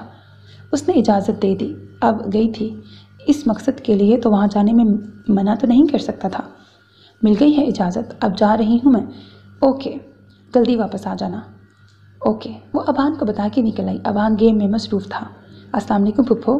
पलवशा लॉन में सेटिंग करवा रही थी।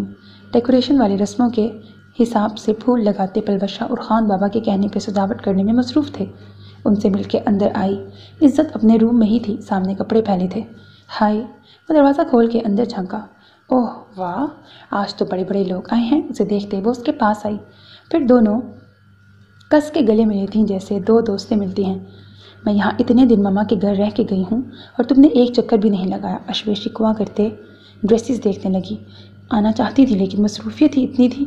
झूठ बोला। चलो कोई बात नहीं, आज तो मैं स्पेशली तुमसे मिलने आई हूँ। उसे खुद से करीब करते आंख मारी। क्यों, खैरियत है? हाँ, मैंने तुमसे पूछना था कि वो कौन बदनसीब है जिसको तुम पसंद आ गई हो। इज़्ज़त के दिल ने बीट मिस की। ऐसी तो कोई बात नहीं है कि मुझे कोई पसंद करता है। उसने बात गोल मोल की। अच्छा, मतलब तुम किसी को करती हो? वो उसे हर तरफ से काबू में लेने वाली थी। हाँ, नहीं, ऐसी कोई बात नहीं है। तुम बताओ कैसे कपड़े बनवाए हैं, वो तुम शाम को देख लेना। अभी जो पूछा है वो बताओ, नहीं तो मैं अभी मामी को बता दूंगी। धमकी दी। उन्हें पता है। व्हाट? मतलब सिर्फ मैं ही हूँ जो अपने दोस्त के दिल से नावाकिफ़ है? तुफ है ऐसी दोस्ती पे। उसे सदमा हुआ। मुझे रीस से मोहब्बत है। इज़्ज़त ने कनखियों से उसे देखा। क्या? वो बंदर मेरा भाई? उसे शौक लगा। उसके अलावा तुम्हें कोई चज का बंदा नहीं मिला था? उसे अब ज़्यादा सदमा हुआ। बंदर मत कहो, घूरते कहा। हाँ, बंदर, लंगूर, पागल। बस भाई है तुम्हारा। हाँ मालूम है। चलो अब असली वाला बताओ। सीरियस हुई। इज़्ज़त ने उसे देखा, मतलब वो मजाक समझ रही थी। मैं सच में रीस से मोहब्बत करती हूँ। उसने रीस पे जोर देते दोबारा कहा। अश्वे की मुस्कुराहट सिमटी। वो उससे दूर हुई। मतलब तुम मेरे भाई? लफ्ज़ टूट गए। इज़्ज़त के हलक में आंसुओं का गोला बनने लगा। नम आंखों से उसे देखा। मेरे बस में नहीं था। अगर तुम कहोगी तो मैं उससे मोहब्बत करना छोड़ दूंगी। उसे लगा वो अपनी दोस्त भी खो देगी। तुम छोड़ सकती हो इज़्ज़त? मोहब्बत तो कभी भी नहीं ख़त्म होती। उसकी पानी से भरी आंखों में देखा। और मुझे बुरा लगा कि अब तुम्हारा मुकद्दर है तो पुप्पो हमारे घर आ जाती हैं। अब तुम्हारा मकसद है तो पुप्पो हमारे घर आ जाती हैं। जब मेरा था तो तब अश्वे वो सब तुम्हारी किस्मत। किस्मत? इज़्ज़त किस्मत बदल सकती थी ना अगर आप लोग ऐसे ना करते। I am sorry. आंसू गाल पे लुढ़के। अच्छा ये बताओ, रीस चाहता है तुमसे शादी करना? गहरा सांस लेते उसे देखा। जो भी था अब तो हो क्या था, अब कोई कुछ नहीं कर सकता था। नहीं, वो कहता है वही शादी करेगा जहाँ मामी चाहें। अपने खाली हाथों को देखते बताया। ऐसे ही एक और लड़की का दिल टूटेगा, फिर से नफरतें जीत जाएंगी। अब नहीं होगा। वो बेड से उठी। मंगनी हो चुकी है उसकी। मंगनी नहीं, बात हुई है बस। अगर मंगनी भी होती तो वो भी टूट जाती है। अश्वी प्लीज़ मुझे माफ़ कर दो, मैंने तुम्हारे साथ अच्छा नहीं किया। नहीं, तुमने बुरा भी तो नहीं किया ना। फिर उन सब की सज़ा तुम्हें नहीं होनी चाहिए। और वैसे भी अब मैं साम के साथ बहुत खुश हूँ। और वो रुकी। मैं चाहूँगी कि मेरी दोस्त भी खुश रहे। रीज़ तुम में कोई इंटरेस्ट नहीं लेता। उसके आंसू साफ करते पूछा। लेता था, लेकिन जब से रिश्ता हुआ है पीछे हट गया है। बड़ा ही बेगैरत मर्द है। मैं उसकी बहन होकर इतना चीखी चिल्लाई थी। बेशक बात नहीं सुनी मेरी किसी ने, लेकिन स्टैंड तो लिया था ना। और वो जानते बूझते भी मामी को नाराज़ नहीं करना चाहता। और फिर हमने भी तो उनका दिल दुखाया है ना। उनका दिल साफ़ करूँगी, मैं तुम्हारी मदद करूँगी, बस तुम रोना धोना बंद करो। आगे होके उसे गले लगाया। ठीक है, थैंक यू। वो रोते रोते हंसी। पता भी तो चले ना कि तुमने आखिर दोस्ती किससे की है। हाँ हाँ हाँ बिल्कुल। चलो अब दिखाओ कपड़े कौन कौन से लिए हैं। कोई एक अदद मेरे लिए भी ले लेती। तुम्हारे लिए तो जान भी हाजिर है। दिल से बहुत बड़ा बोझ हट गया था। ओके, लेकिन फ़िलहाल कपड़े। मम्मा आप यहाँ भी कपड़े मांग रही हैं? अबान शायद उसी के पीछे आया था। हाँ मेरा प्यारा बच्चा। इज़्ज़त उठ के उसके पास आई, फिर उसे बेशुमार गाल पे किस किए। कैसे हो अबान? मैं बहुत अच्छा हूँ मामी, मज़े से कहते बेड पे चढ़ा। मामी? दोनों ने हैरत से उसे देखा। जी आपकी बातें सुनी मैंने और ऑब्ज़र्व भी कर लिया। जी मैं इससे बड़ी बड़ी बातें बर्दाश्त कर रहा हूँ। कपड़ों को देखते कहा। आह अच्छा अश्वे, ये तो तुम्हें तोहफ़ा मिला है। हाँ मुँह दिखाई का। हाँ हाँ। फिर वो तीनों बैठ के शादी के फंक्शंस पे डिस्कशन करते रहे, जिसमें अबान ने दुल्हन का हाथ पकड़ के लाना था। कंबाइंड फंक्शन था। मेहंदी में हिमाबीर और बिनेश का निकाह होना था। अगर तू देख सके मेरे दिल में अपना मुकाम, तो तुझे किसी और को देखना गुनाह लगे। मेहंदी का फंक्शन स्टार्ट हो चुका था। बहुत सारी औरतें दायरा बना के बैठी थीं। कोई मेहंदी लगा रही थी तो कोई ढोल की किताब पे गुनगुना रही थी। अबान उसके आसपास मेहंदी स्टिक्स लेके घूम रहा था। दूर खड़ा रीस किसी को तलाश कर रहा था, लेकिन वो जिसे तलाश कर रहा था वो उसे कहीं नहीं मिली। इज़्ज़त कमरे में मेहंदी की प्लेटें सेट कर रही थी। साथ अश्वे और 2 कज़न्स भी थीं। उनमें से एक नूर भी थी। उसे देख के तो इज़्ज़त खुद मबहूत रह गई थी। कितनी मासूम सी थी। जाओ बाहर से बच्चियों को बुलाओ, उनको समझा दें, अश्वे ने इज़्ज़त से कहा। ओके मैं जाती हूँ। पिंक कलर का लहंगा संभालते बालों को सामने की जानिब सेट किया हुआ था। दुपट्टा दोनों बाजुओं की कलाइयों पे कंगन के साथ पिनअप था। हल्का सा मेकअप किए वो प्यारी लग रही थी। मोरे, यहाँ अगर कोई छोटी बच्ची नज़र आए तो उसे रूम में भेज देना। पलवशा किचन में डिशेस निकाल रही थी। ठीक है, वो अपने काम में मसरूफ़ थी।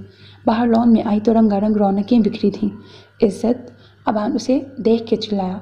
दूर खड़े रीस के कान खड़े हुए। मुड़ के देखा तो इज़्ज़त अबान को उठा रही थी। वाह, वो सफ़ेद रंग की कुर्ता शलवार में मलबूस था। इज़्ज़त आप बहुत प्यारी लग रही हो। अबान ने उसके गाल पे होंठ रखते कहा। अच्छा, आप भी बहुत क्यूट लग रहे हैं। अबान भी सफ़ेद कॉटन के कपड़ों में था। Thank you. वो शर्मा गया। चलो मेरे साथ हेल्प करवाओ। उसे नीचे उतारते 2 छोटी लड़कियों की तरफ आई जो साथ बैठी चूड़ियाँ गिन रही थी। ओके क्या करना है? वो पीछे पीछे आया। हमें चाहिए लड़कियाँ। कहाँ हैं लड़कियाँ? ऊंची आवाज़ में कहते वो हंसी। रीज़ उसे बस गौर से ही देख रहा था। इज़्ज़त, लड़कियाँ मिली नहीं? पीछे से किसी की आवाज़ आई तो रीज़ और इज़्ज़त दोनों ने मुड़ के उसे देखा। नूर खड़ी थी और अब उसी तरफ आ रही थी। ये 2 ले लो और एक ये अबान हो गया। कुछ हम लोग पकड़ लेंगे। वैसे भी अभी गेस्ट आ रहे हैं। तो उसकी चलती ज़बान रुकी क्योंकि वो रीज़ को देख चुकी थी। उसे नहीं पता था रीज़ और इज़्ज़त का कोई कनेक्शन है। रीज़ को देख के तेज़ी से रुख बदला। इज़्ज़त नूर की इस हरकत पे जल के रह गई। फिर दूर खड़े रीज़ को घूरा जो उसी को देख रहा था। नज़र मिलने पे जैसे बहुत कुछ याद आ गया। सर झटकते इज़्ज़त वापस चली आई, जबकि महानूर वहीं साइड पे अबान के साथ लड़कियां ढूंढ रही थी। तुम्हारा मोबाइल ब्लिंक कर रहा है। अश्वे ने उसे मुस्कुराते हुए देखा। प्यारी लग रही हैं। रीज़ का मैसेज था। मुंह बनाते इज्जत मुस्कुराई। वैसे वह नूर अभी तक वही है, जितनी शक्ल से मासूम नजर आ रही थी उतनी ही तेज़ है। बाहर ही रुक गई उसे देखने के लिए शायद। वो तेज़ नहीं, तुम भोली लग रही हो मेरी जान। तुम्हें वहाँ से आना ही नहीं चाहिए था, बल्कि उसे बता के आती कि मेरी भाभी सिर्फ तुम ही बनोगी इंशाल्लाह। तुमने मामा से बात की? नहीं, शादी के बाद करूँगी। ऐसे मूड ना ख़राब हो जाए, फंक्शंस मिस हो जाएंगे। ओके, लेकिन प्लीज़ उन्हें राज़ी करना, मैं नहीं रह सकती रीस के बिना। करूँगी, तुम फिक्र ना करो। मैं कुछ और भी सोच रही हूँ। अगर मैं बात करूँ तो शायद मम्मा और खिलाफ हो जाएं। बाबा से कहूँगी। मामू ने बात की थी, उनकी भी नहीं मानी। हैं? उन्हें भी पता है? हाँ, सबको पता है, मान नहीं रहे बस। अच्छा चलो, अल्लाह बेहतर करेगा, तुम परेशान ना हो। मुस्कुराओ, लोगों को जलाना भी तो है। जिन लोगों ने जलना है ना, वो अपने मंगेतर को देखे ठंडी आहें भर रहे होंगे। ना, मेरा भाई ऐसा नहीं है। फ़ौरन पैंतरा बदला। इज़्ज़त उसे देख के हंसने लगी।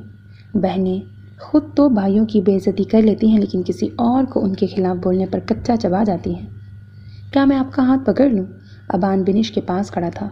उनका निकाह हो चुका था, अब उसे बाहर स्टेज तक लाना था। जी जी, क्यों नहीं। उसने अपना हाथ आगे किया, फिर अपनी लॉन्ग चमकदार फ्रॉक संभालते खड़ी हुई। चलें। अबान उसके आगे था। चलते हुए वो उसका फ्रॉक जो ज़मीन पे लग रहा था उठा के साइड पे करता जाता। मैं प्यारा लग रहा था ना मम्मा?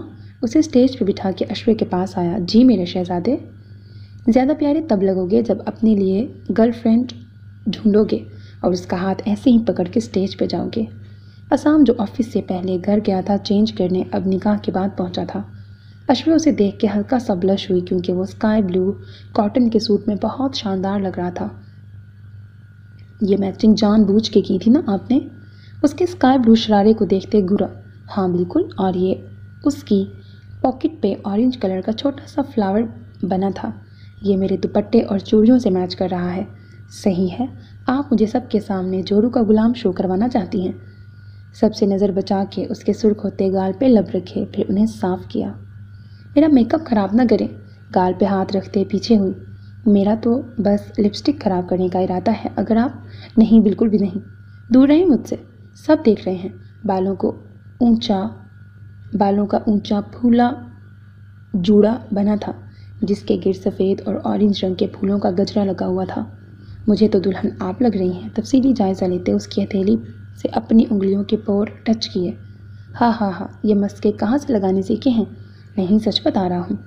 वो उसे नज़रों के हसार में लिए हुए था और अश्वे बार बार पलकें झपकाते इधर उधर देखते मुस्कुराने की कोशिश कर रही थी। अकेले में तो ठीक था, यूँ सबके सामने, वो भी असाम उसे मज़े से देखते हुए। इधर देखिए ना। जल्दी से उसके गाल पे उंगलियां लगाते चेहरा फेरा। इधर उधर देखा तो आपको प्रॉब्लम होगी, वार्न किया। नहीं होती, बेशक जहाँ मर्जी जाए। ओके। पीछे हाथ बांधते 2 कदम पीछे हुआ, फिर मुड़ा और गायब हो गया। अश्विन ने जब तक पीछे मुड़ के देखा वो गायब हो चुका था। परेशानी से वो 2 कदम पीछे आई। आगे की तरफ अंधेरा था तो कुछ नज़र नहीं आया। फूलों की ऊंची सी बाड़ बनी हुई थी, शायद इस वजह से रोशनी नहीं लग रही थी। गौर से देखने की कोशिश करते वो थोड़ा और आगे आई। असाम जो जानता था कि उसके पीछे आएगी, पकड़ के अपनी जानिब खींचा। वो झूठ थी, उसके ऊपर आई थी। वो चीखी। असाम उसके लबों को खामोश करते उन पे झुका। उसकी लिपस्टिक खराब होने तक उसे अलग नहीं किया था और अश्वे उसके सीने पे जोर देते बदहवास हो चुकी थी। बामुश्किल जान छुड़वा के दूर हुई। आप जगह का लिहाज कर लें। होंठों को रगड़ते बस रोने वाली थी। बस बीवी का ख्याल इतना हावी होता है कि कुछ और सोचता ही नहीं। टिश्यू पेपर से आके होंठों के गिर्द लगी लिपस्टिक साफ करते कहा। अश्वे बेबसी से उसे देख रही थी। मेरा फंक्शन तो हो गया, अब घर चले। नहीं जी, अभी हमने डांस करना है। हमने किसने? अबान ने और मैंने। अबान का ठीक है, लेकिन आप रहने दें, साथ और कजन्स भी होंगी। हाँ, अकेली थोड़ी होंगी। नहीं करना तो बस बात ख़त्म, ज़्यादा बहस नहीं। दो टोक अंदाज में कहते वो उसे चुप करवा गया। अच्छा, एक काम करेंगे। फिर उसे देखा, आंखों में हल्का सा गुस्सा शो हो रहा था। अगर करने वाला हुआ तो आप मेरे साथ डांस कर लें। मैं आपका ये शौक़ आपके कमरे में पूरा कर दूंगा। एक और काम भी है। वो लोग साइड पे खड़े थे। अबान अपने लिए गर्लफ्रेंड ढूंढने में मसरूफ़ था तो उनकी तरफ आया ही नहीं। क्या? सीने पे बाजू बांधते उसे देखा। आप मम्मा से बात करेंगे इज़्ज़त और रीस की शादी के लिए? सीरियस मैटर है, मम्मा मान नहीं रही और ये लोग करना चाहते हैं। मैंने करनी थी, फिर क्यों नहीं की? उसके जहन से निकल गया था। उस रात अश्वे जब सो गई थी तो उसके मोबाइल पे रीज़ के मैसेजेस उसने आंसर किए थे। उसके बाद वो प्रॉपर्टी वाला मसला बन गया तो मौका ही नहीं मिला। आज डेफिनेटली वो बात करके ही जाता। ढोलकी की थाप पे लड़कियों के हाथ बज रहे थे। बोरिंग फंक्शन अब शोखियों और शरारतों से बढ़ने लगा था। जब एक तरफ से कुछ छोटी बच्चियां और कुछ बड़ी बच्चियां जिनमें इज्जत और अश्वे सरे फहरिस्त थीं मेहंदी की प्लेटें लिए नमूदार हुई। अबान अश्वे और इज्जत के दरमियान में चलता हुआ स्टेज पे चढ़ा। फिर सब ने प्लेटें दूल्हा दुल्हन के साइड पे पड़े टेबल्स पे सेट करके रखी। असाम दूर हमीद साहब और खान बाबा के साथ बैठा उन्हें देख रहा था। अबान अपनी मेहंदी की प्लेट रख के महावीर के पास गया था। उसके पीछे अश्वे भी पास जाके खड़ी हुई। ये मैंने बनाई है, बड़ी प्लेट की तरफ इशारा करते महावीर को बताया। वाह, बहुत प्यारी बनाई है। वो और बिनिश दोनों मुस्कुराए। थैंक यू, ये मामा ने हेल्प किया था, मज़े से कहा। अच्छा। महावीर ने नज़र उठा के उसे देखा और दूर बैठा असाम ये सारी कार्रवाई मुलाहिजा फरमा रहा था। आप मेरी मम्मा को जानते हैं? अबान। अश्वे ने उसके कंधे पर नाखून मारते वापस जाने का कहा, लेकिन अबान शायद चस्के लेने वाला था। बाबा, मम्मा को यहाँ किस करते हैं? होंठों पे उंगली रखते राजदारी से बताया अश्वे। पहले समझी नहीं, समझ आई तो दिल किया सब कुछ गायब हो जाए। कितना बदतमीज़ था ये अबान। शर्मिंदा होती अबान को खींच के नीचे उतारा। मैं तुम्हारे बाबा को बताती हूँ कैसे बातें कर रहे थे। ज़बरदस्ती उसे अपने साथ खींचते उसे अंदर ले आई। मम्मा सुने तो। वो रुहान सा हुआ। क्या सुनूं? बाहर जो हरकत की है आपने उसके बाद कुछ सुनाना रह गया है? उन लोगों के सामने शर्मिंदा करवा दिया मुझे। शर्मिंदा नहीं मामा, एक्चुअली मैं उन्हें बताना चाहता था कि मेरे बाबा आपसे ज़्यादा अश्वे को प्यार करते हैं। उस दिन आप रो रही थी ना, उनके लिए। वो उसे समझाते हुए बोला। अश्वे को अब समझ आया कि ये सब क्यों हुआ है। मतलब वो महावीर को टॉर्चर करना चाह रहा था और यकीनन कामयाब भी हुआ था, क्योंकि महावीर जो पहले मुस्कुरा रहा था अब उसका चेहरा बिल्कुल सपाट था। एक छोटा सा बच्चा उसे बता गया था। ये कोई बुरी बात नहीं थी, वो कपल थे, उनके माबैन ये सब तो लाजमी था, लेकिन उसे ये बात बुरी लग रही थी। क्यों? कहीं ना कहीं अब भी अश्वे उसमें बाकी थी शायद। लेकिन उसकी ज़िंदगी में अब बिनिश थी जिससे उसका निकाह हो चुका था। उसे अपने दिल को काबू में रखना था। मम्मा यार, कुछ नहीं किया मैंने। अश्वे अभी भी उसे गलत कह रही थी। क्या हुआ? असाम जो उन्हें अंदर जाते देख चुका था कुछ लम्हे बाद उनके करीब आया। कुछ नहीं, अपने बेटे से पूछे, शर्मिंदा करवा दिया है। क्यों? अबान को देखा। क्या किया आपने? उसे पूरा यकीन था उसी ने गलती की होगी। बस बताया कि मेरे बाबा मम्मा से प्यार करते हैं। गोल गोल आंखों से मासूमियत टपक रही थी। ये तो अच्छा किया। क्या? अश्वे का मुंह खुला। मतलब ये भी सही समझ रहे हैं? हाँ, अच्छा किया। आपको खुश होना चाहिए कि मेरा बेटा दूसरों को जालिस करना जानता है। असाम, आप इससे पूछें इसने कहा कैसे है। इसने कहा है कि यहाँ प्यार करते हैं। उसने नाक फुलाते अपने होठों पे उंगली लगाई। हाँ हाँ हाँ, तो इसमें इतना परेशान होने वाली कौन सी बात है? कह कहाँ लगाते उसकी रोतू सी शक्ल देखी। भाड़ में जाएं दोनों। काश आप दोनों को कभी शर्म आ जाए। बदतमीज़। बस बस, ज़्यादा हो रहा है मामा। अबान खामोश है तो इसका मतलब ये नहीं कि आप उसे ऐसे बोले। क्या हुआ? आयशा अंदर आई तो अबान अश्वे को घूर रहा था। कुछ नहीं, बस ऐसे ही दो बच्चे लड़ रहे थे। असाम ने उन दोनों को देखा। अश्वे, क्यों तंग कर रही हो मेरे बेटे को? अबान के पास आते उन्होंने भी अश्वे को सुनाई। हाँ, आपको पता है इसने क्या किया है? क्या किया है छोटे से बच्चे ने? इसने वहाँ। बस ऐसे ही दोनों लड़ते रहते हैं, छोड़ें। आप भी पागल हो जाएंगे इनके पीछे। अश्वे का हाथ दबाते उसे रोका, वरना जिन्हें नहीं पता था उन्हें भी बता देती। अच्छा चलो बाहर आ जाओ, खाना खाने लगे हैं। शाबाश। वो अबान को ले गई। वैसे आप भी अबान से कम नहीं हैं। अश्वे का हाथ अभी तक उसके हाथ में था। अश्वे मुंह फुलाए खामोश रही। वाकई अभी अगर असाम ना रोकता तो वो उन्हें बता चुकी होती। अच्छा, अब उदास ना हूँ। नहीं हूँ, लेकिन मुझे कितना शर्मिंदा होना पड़ेगा। मेरा प्यार आपके लिए शर्मिंदगी का बाइस है अश्वे? असाम ने उसका हाथ छोड़ा। नहीं। उसका दिल कांप गया था असाम के लहजे पे। फिर आप ऐसे रिएक्ट क्यों कर रही हैं जैसे कोई गुनाह कर दिया हो? बस उसे ऐसे नहीं बताना चाहिए था। अच्छा किया है बता के। आप मेरी महरम हैं, बीवी हैं, 4 लोगों में बैठ के निकाह किया है, तो आप ऐसे क्यों बिहेव कर रही हैं जैसे? सॉरी। वो शर्मिंदा हुई। ऐसे सॉरी से कुछ नहीं होगा। वो बिल्कुल सीरियस था। फिर कंफ्यूज होते उसे देखा। पहले अबान वाला प्यार करते हैं। वहाँ कोई भी नहीं था, सब बाहर थे। उसकी कमर के गिर्द बाजू हायल करते उसे अपने करीब किया। अभी तो किया है बाहर। वो तो मैंने किया था ना, अब आपकी बारी है। अंगूठे से उसके गाल मिस किए। मैं नहीं कर रही। सीने पे हाथ रखते पीछे होना चाहा। देख लें फिर। मैं आपका खाली सॉरी एक्सेप्ट नहीं कर रहा। आपने हर्ट किया है मुझे। असाम, घर जाके करूँगी, अभी नहीं। यहीं। वो बजीद हुआ। वो असाम के कंधों पे हाथ रखते ज़रा सा ऊपर हुई, फिर उसके होंठों को देखा। मूंछों तले मुस्कुराते हुए होंठ। नहीं, वापस नीचे हुई। मैंने किया तो फिर मसला होगा आपको। असाम ने तपे हुए लहजे में उसे वापस अपनी तरफ किया। अच्छा। अश्वे जल्दी से ऊपर होते उसके होंठों पे होंठ रख गई। एन उसी वक्त महाबीर लिविंग रूम में एंटर हुआ था और उसकी नज़र सीधी उन दोनों पे गई। अश्वे की बैक उस तरफ थी। अश्वे तो नहीं देख पाई, लेकिन असाम ने महाबीर को देख लिया था। वो फौरन से बाहर निकल गया था। अश्वे पीछे होते नर्वस हुई। बाहर अगर कोई लिपस्टिक खराबी की वजह पूछे तो मेरी तरफ मत देखना, सब हम पे शक करेंगे, यू नो। उसके सर पड़ते हाथ को अपने हाथ में लिया। आप जानबूझ के ऐसा करते हैं। आंखों में पानी आ गया। अब रोएंगी? असाम ने घूरा। बाहर सब क्या सोचेंगे? मैं बाहर आ ही नहीं रही, इज्जत के रूम में जा रही हूँ। हाथ छुड़वाते हुए दूसरी तरफ मुड़ गई। आपने डांस करना था। असाम ने जाती हुई लड़की को देखा। आप कर लेना मेरे हिस्से का। रूम का दरवाज़ा बंद करते उसे देखा। हाँ, मुझे राज़ी करना था, खुद नाराज़ हो गई हैं। सर झटकते बाहर आ गया। अश्वी कुछ देर तो वहीं बैठी इंतज़ार करती रही कि शायद असाम उसके पीछे आए, लेकिन वो नहीं आया। अलबत्ता बाहर से गाने चलने की आवाज़ तेज़ हो चुकी थी और उससे वहाँ बैठा नहीं जा रहा था। मैं खुद ही चली जाती हूँ। मुंह बनाते खुद ही 10 मिनट बाद बाहर निकल आई। लोग हाथों में प्लेटें पकड़े खाना खाने में मसरूफ़ थे।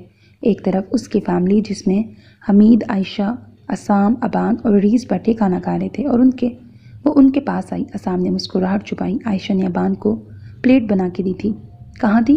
कब से कह के आई हूँ, पर मजाल है कभी माँ की बात पे कान धरे हों। आपकी बात पे कान धरने के बाद ही ऐसे हसीन लोग मिले हैं मुझे। असाम को घूरते सोचा। फिर सबके साथ खाना खाया। स्टेज पे कुछ लड़के डांस कर रहे थे, शायद महावीर के दोस्त थे। तुम्हारी प्रैक्टिस कैसी है? रीस ने अश्वे से पूछा। करना ही नहीं है, मुंह बनाए कहा। क्यों? क्योंकि मेरे मियाँ जी को नहीं पसंद कि उनकी बीवी डांस करे। उखड़े हुए अंदाज में कहा। अच्छा, ये तो अच्छी बात है ना। आयशा ने असाम को शाबाशी दी। हाँ बिल्कुल, बहुत अच्छी बात है। अश्वे किलस के रह गई। मम्मा, आप बाबा के साथ घर में डांस कर लीजिएगा। अबान ने जल्दी पर फिर से तेल छिड़का। अबान, आप अच्छा नहीं बोल सकते तो प्लीज़ बोला ही ना करें। तिल मिलाते अश्वे ने चम्मच प्लेट में ही रख दिया। हाँ हाँ हाँ, सब हंसे थे। कोई बात नहीं, बच्चा है। बच्चा नहीं है, अंदर से पूरा है, हमेशा टांग खींचता रहता है मेरी। अच्छा, अब चुप करके खाना खाओ। अब तो डांस करूँगी यहीं पे सबके सामने। असाम को सुनाई। आवाज़ इतनी ही थी कि बस असाम को समझ आया। हिम्मत है तो करके दिखाएं। घूरा। करूँगी, करके दिखाऊंगी। चैलेंज करते खाना खाने लगी।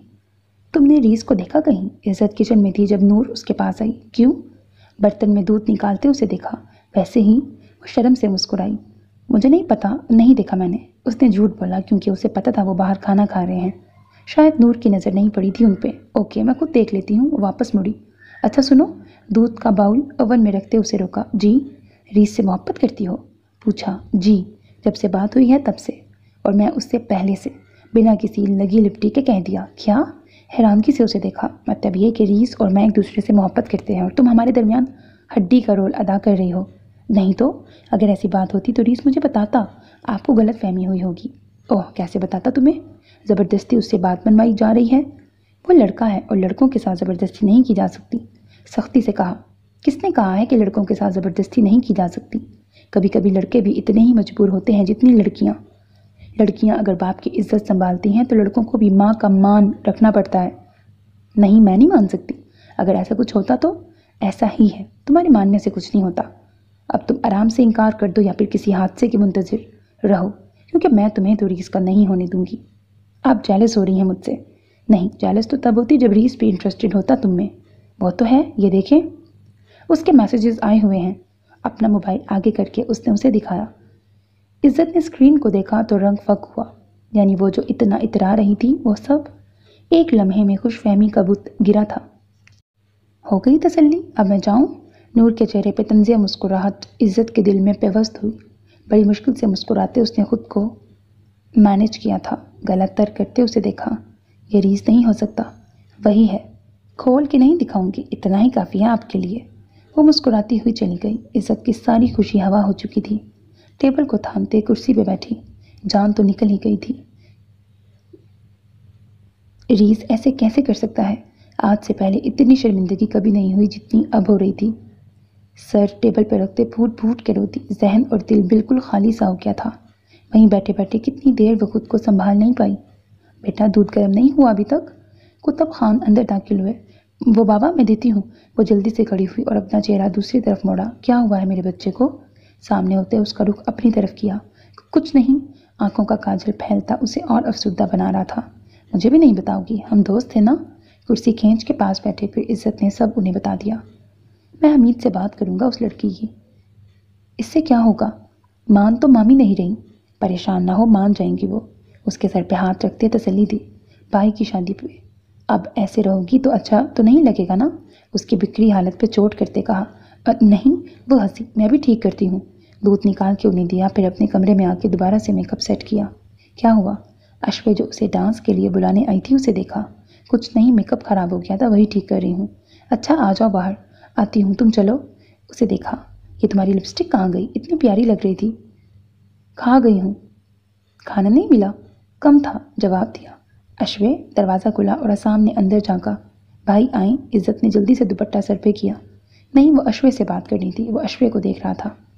इज्जत की नज़र असाम के होंठों से टकराई तो समझ आया कि लिपस्टिक किसने खाई है। एकदम से हंसी निकल गई। अश्वे लिपस्टिक लगा लेना। बाहर निकलते शरारत से उसे देखा। Dash dash. 3 गालियां जो उसने इज्जत को मन ही मन में दी थी। आप मेरे पीछे पीछे क्यों फिर रहे हैं? कहते हैं कुत्तों की तरह।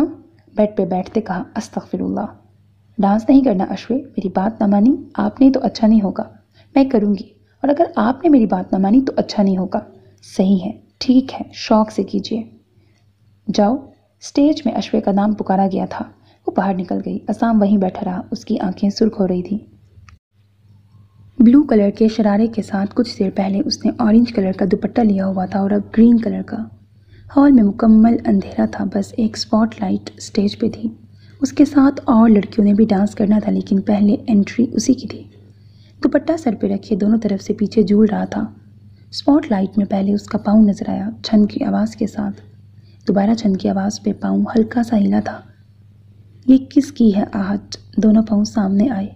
ये किसका है साया? लाइट ऐसे पड़ी थी कि उसका साया स्टेज पे नजर आया। हुई दिल में दस्तक, दिल पे हाथ रखते दस्तक दी। स्पॉटलाइट थोड़ी फैली। यहाँ कौन आया? आंखों पे हाथ रखते देखने की कोशिश की। हम पे ये किसने हरा रंग डाला? हरा रंग उड़ता हुआ स्पॉटलाइट के सामने आया था। म्यूजिक तेज हुआ, वो घूमी। स्टेज फुल अंधेरे में था। ओह, हम पे ये किसने हरा रंग डाला? स्टेप्स तरतीब से बह रहे थे। खुशी ने हमें मार डाला। माथे पे रखते सर को पीछे झटका, मार डाला। हम पे ये किसने हरा रंग डाला? हाथों को हवा में तिरकाते वह साथ साथ घूम भी रही थी। ना चांद हथेली पे सजाया, हथेली पे दिया रखा जो मेहंदी की प्लेट्स के साथ रखा हुआ था। ना तारों से कोई भी रिश्ता बनाया। आसमान की तरफ देखा। ना रब से भी कोई शिकायत की। दिए को दिल के करीब ले जाके सर झुकाया। हर गम को हमने छुपाया। दिया आंखों के सामने आया। हर सितम को हंस के उठाया। दिया टेढ़ा करके उसका ऑयल दूसरी हथेली पे गिराया। कांटों को भी गले से लगाया। फिर वही ऑयल कान के पीछे उंगलियों से मस किया और फलों से जख्म खाया। फूलों होगा वैसे। जो ही उसने हाथ उठाया तो उस पे सुर्ख रंग लगा हुआ था। मगर हम मगर दुआ में जब ये हाथ उठाया, दुआ के लिए हाथ बंद हुए। खुदा से दुआ में तुम्हें मांग डाला। वो घूमी। ओ, हम पे ये किसने हरा रंग डाला? स्टेप्स पे स्टेप्स करते डांस खत्म हुआ। एंड पे वो दिया सर से ऊपर किए ज़मीन पे इस अंदाज पे बैठी थी जैसे सदियों से उदास कोई दासी अपने महबूब के लिए महवे इंतज़ार हो। स्पॉटलाइट गायब हुई और हॉल में रोशनी फैली। जब नज़र उठा के सामने देखा तो पूरा हॉल खाली था सिवाय एक शख्स के। वहाँ कोई मौजूद न था। हैं? अश्वे ने दिया नीचे रखा। सब कहाँ गए हैं? आपका शौक पूरा हो गया? असाम मज़े से टांग पे टांग रखे बैठा था। वो बाकी कहाँ हैं? कुछ अपने घरों में और कुछ हमीद साहब के घर। आपने अच्छा नहीं किया। अश्वे की सारी मेहनत ज़ाया हो चुकी थी। दिए को पाँव से खिसकाते वो नीचे उतरी। आपने अच्छा नहीं किया, और जो आप कर रही थी वो अच्छा था। सुर्ख होते चेहरे को देखा।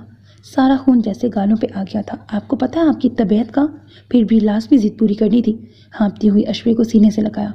आपने अच्छा नहीं किया। उसे गुस्सा था। जिसने देखना था उसने देख लिया। काफ़ी है आपके लिए, और ख़बरदार दोबारा ऐसी हरकत करने का सोचा भी तो। कमर सहलाते उसकी सांस बहाल करने की कोशिश की। अब आराम से घर चलें, कल सुबह छोड़ जाऊंगा। नहीं, मम्मा के घर ही रहेंगे। प्लीज़। सर उठा के उसे देखा। एक बात मनवाई है तो एक मेरी मान लें। ठीक है। वो राज़ी हो गई। चलें अब अबान को ले लें। उसे यहीं रहने दें, एमी तंग करता रहेगा। जो भी है हमारी जिम्मेदारी है, उसे लेके जाएंगे। मुझे समझ नहीं आती आपकी। वो लोग वापस आ रहे थे। कुछ नहीं होता, आ जाएगी। वो मुस्कुराई। फिर वो लोग अबान को लेके अपने घर वापस आ गए थे। अगले दिन हॉल में रुखसती का फंक्शन था और अश्वे आराम सुकून से एक तरफ बैठी थी। मजाल है 2 कदम हिली हो। पाँव हल्के हल्के सूजन ज़दा थे। घर जाके असाम से भी खूब डांट खाई थी। 1 बजे तक वो लोग जागते रहे थे। पूरा चेकअप करवाया था। डॉक्टर ने सख्ती से तायद की थी कि अब ऐसा कोई काम नहीं करना जिससे बहुत ज़्यादा थकावट हो। मम्मा मेरे कपड़े देखें कैसे चूर-मुर हो गए हैं। अबान बच्चों के साथ खेल रहा था। भागता हुआ उसके पास आया। कुछ नहीं होता बेटा, कॉटन के कपड़ों का ऐसा ही होता है। उसे तसल्ली दी। असाम अभी तक नहीं आया था। वो बारात के साथ नहीं गई थी। मामा उसके साथ हॉल में ही थी। अबान को भी नहीं भेजा था। रस्में तो सारी यही होनी थी, फिर वहाँ जाने का क्या फ़ायदा। बाबा से कहें मेरे दूसरे कपड़े ले आए। उसके पास खड़ा था। हाँ, पता नहीं खुद भी आते हैं या नहीं। फ़ोन दे, मैं कहूँ। उसकी गोद से मोबाइल उठाया, फिर असाम को कॉल मिलाई। आ रहा हूँ। रिसीव करते ही कहा, बाबा मैं अबान बात कर रहा हूँ। अच्छा अच्छा, अबान कौन? आपका बेटा हूँ यार, मुझे कपड़े चाहिए। मम्मा वाली बीमारी लग गई है आपको भी? हाँ हाँ, वो हंसा। मेरे कपड़ों की प्रेस ख़राब हो गई है तो न्यू लेने हैं अब। जी बाबा, अच्छे नहीं लग रहे। जैसे आपने पहने हैं वैसे लेके आना। असल उसका मकसद ये था कि वो असाम जैसा दिखे। क्यों? मैचिंग का चस्का भी लग गया। बाबा, मम्मा ने अजीब सा रंग सिलेक्ट किया है। वो उनको तो प्यारा लग रहा है लेकिन मैं अच्छा नहीं लग रहा। अश्वे हैरत से उसकी बातें सुन रही थी। ओके, मैं देखूंगा। वो चीज़ें समेट रहा था। Thank you Baba. वेलकम। मम्मा को दो। चाबी उठाते बाहर निकला। ये लें मम्मा, बाबा बात करेंगे। फ़ोन उसे पकड़ाया। अस्सलाम वालेकुम कान से लगाते सलाम किया। वालेकुम सलाम। तबीयत कैसी है? ठीक हूँ। कब आएंगे? निकल रहा हूँ और अबान के लिए कपड़े लाने हैं। उससे पूछा, मुझे क्या पता, इतने अच्छे लग रहे हैं। अच्छा चलें ठीक है। गाड़ी में बैठ चुका था। ओके, कॉल बंद कर दी। ऐसे ही बाबा को मुश्किल में डाल रहे हैं। ये अच्छे वाले तो हैं। मम्मा, मुझे गर्लफ्रेंड नहीं मिल रही। बाबा के जैसे दिखूंगा तो मिल जाएगी। ऐसे इन पर्पल कलर के कपड़ों में मैं जोकर लग रहा हूँ। दांत पीसते उसे देखा। सर हिलाते अश्वे ने उसे घूरा। आए बड़े। ना ही मिले तो अच्छा है। मामा, मुझे अब सही लग रहा है। आप मेरी स्टेप मॉम हैं। वाह, अच्छी बात बताऊंगी तो स्टेप मामा, और ख़ुद जो हरकतें करते हो। तुम दोनों फिर लड़ रहे हो? आयशा काम से गई थी, वापस आई तो दोनों चोंचे लड़ा रहे थे। नानो, आपकी बेटी हर वक्त अपनी मर्जी चलाती है। अब देखें, ये कपड़े मुझ पे अच्छे लग रहे हैं। आयशा ने अश्वे को देखा। उसे जो पसंद थे वो पहना देती। वहाँ इसने खुद पहने हैं। अब प्रेस थे, जो दिल कर रहा था पहन लेता। पहले महान बन के मैचिंग की है और अब सारा इल्ज़ाम मुझ पे लगा रहा है। उफ, तुम दोनों का कुछ नहीं हो सकता। असाम के दिमाग का दही करते होगे तुम दोनों। आयशा के पास सर पीटने के अलावा कोई चारा नहीं था। कुछ देर बाद बारात आई, फिर असाम भी आ गया। अबान के कपड़े भी लाया था जो उसने ब्राइडल रूम में चेंज किए थे। इज़्ज़त ने दुल्हन को स्टेज पे बिठाया था। रीज़ मुसलसल उसी को देख रहा था और अश्वे ने ये बात फ़ौरन नोट की थी। पास बैठे असाम को देखा। आपसे कहा था कि मामा से बात करें। करूँगा। उसकी नज़रों के ताकुब में देखते वो इशारा समझ गया। मौका मिले तो। ओके, लाजमी करना। करूँगा। मोबाइल पे वक्त देखा। शाम के 5 बज रहे थे। हेलो। वो साइड पे खड़ा था जब नूर उसके पास आई। जी। उसने इज़्ज़त को तलाशा। वो सामने ही स्टेज पे महावीर से बात कर रही थी। कोई आपसे कुछ पूछना था। उसने भी इज़्ज़त को देखा। पूछें। उसका अंदाज बस चांद छुड़ाने वाला था। आपने कल मुझे मैसेज किया था कि मैं इज़्ज़त से दूर रहूं। आपने क्यों कहा था ऐसा? कल जब वो किचन में उसके पास खड़ी थी तभी उसने उसे देखा और मैसेज किया था। पहला मैसेज नूर ने ही किया था। पता नहीं कैसे नंबर उसको मिला था। सॉरी, नहीं बता सकता। आप इज़्ज़त को पसंद करते हैं? डायरेक्ट पूछा। हाँ। एक नज़र उसे देखते जवाब दिया। तो शादी क्यों नहीं कर रहे? मम्मा नहीं मान रही। मैं कोई मदद करूं? कैसी मदद कर सकती हैं? मैं इनकार कर देती हूँ, फिर आप लोग। मसला ये नहीं है कि आपसे नहीं करनी, मसला ये है कि इज़्ज़त से करनी है। आप इनकार करेंगी तो वो और किसी को ले आएंगे फिर। वो खामोश हो गई। इज़्ज़त उन दोनों को देख चुकी थी। उनकी तरफ आते नूर को घूरा। हाय। फियोंसी के साथ अच्छी अटैचमेंट हो गई है।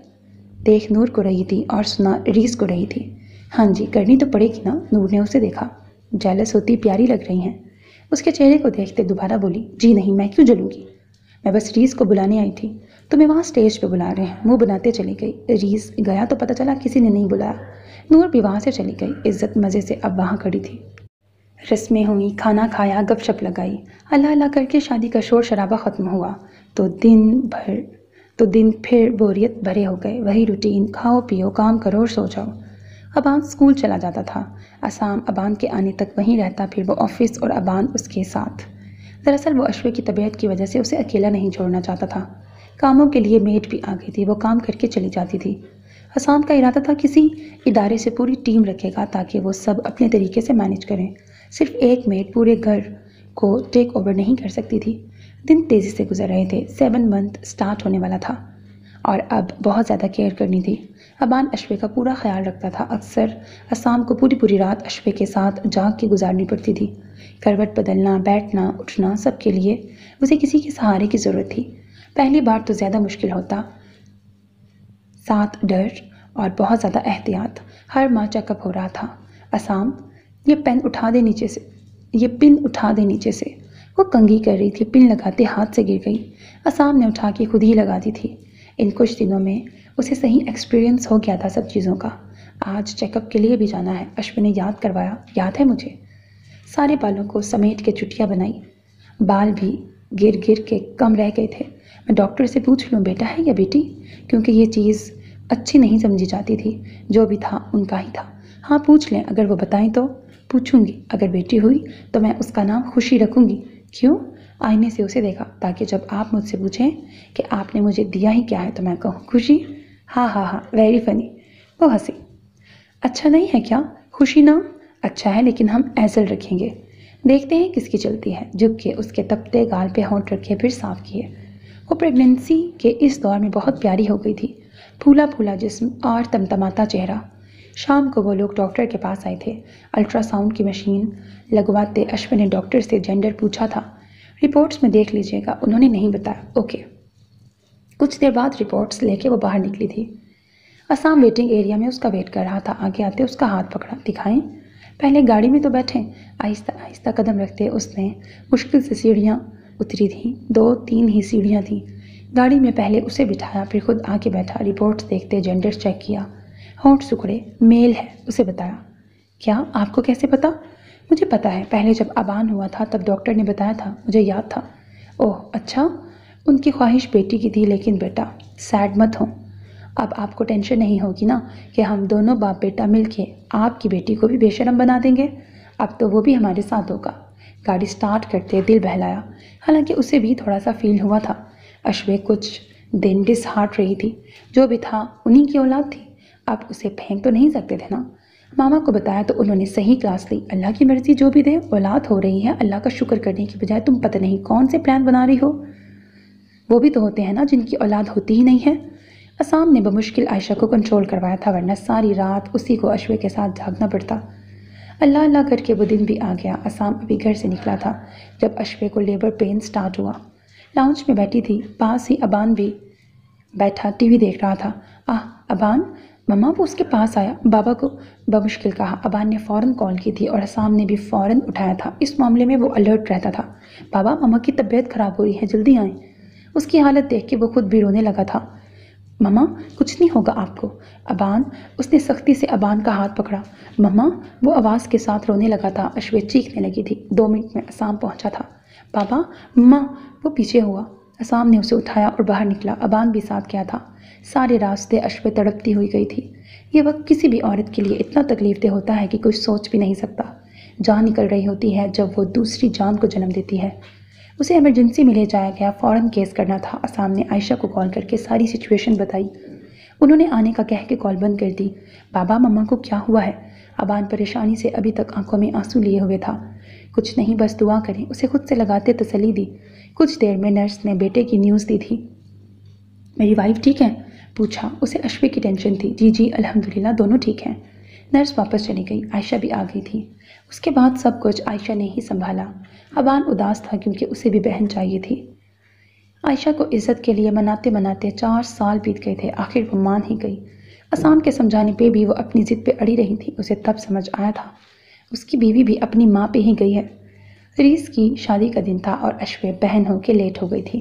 मामा, आज भी आपने वही हरकत की है ना? 4 साल का अजान मुंह फुलाए उनके रूम के दरवाजे पे खड़ा था। क्या? वो एजल जो 3 माह की थी को गोद में लिए सुलाने की कोशिश कर रही थी। असाम हमेशा की तरह लेट था। मैचिंग। मम्मा, आपको क्या मिलता है? आप अपनी बेटी को पहनाया करें ये कलर्ड ड्रेसेस। मुझे और भाई को लड़की बना देती हैं। उसे घूरता हुआ वापस चला गया। अश्वे ने रोने वाली शक्ल बनाई हुई थी। बच्चों से पहले वो कितने सुकून में थी ना। ऐज़ल को बुखार था, उसे वो तवज्जो देती तो अजान अबान से लड़ाई करके पहुंच जाता रोता हुआ। उसे चुप कराती तो ऐज़ल शुरू हो जाती। सारा दिन उसका इन्हीं दोनों में चला जाता था।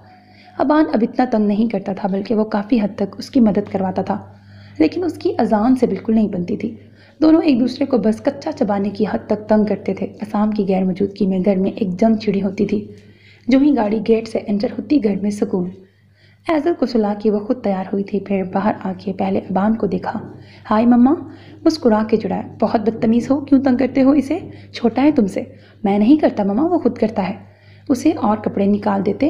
अजान के कपड़े निकाले।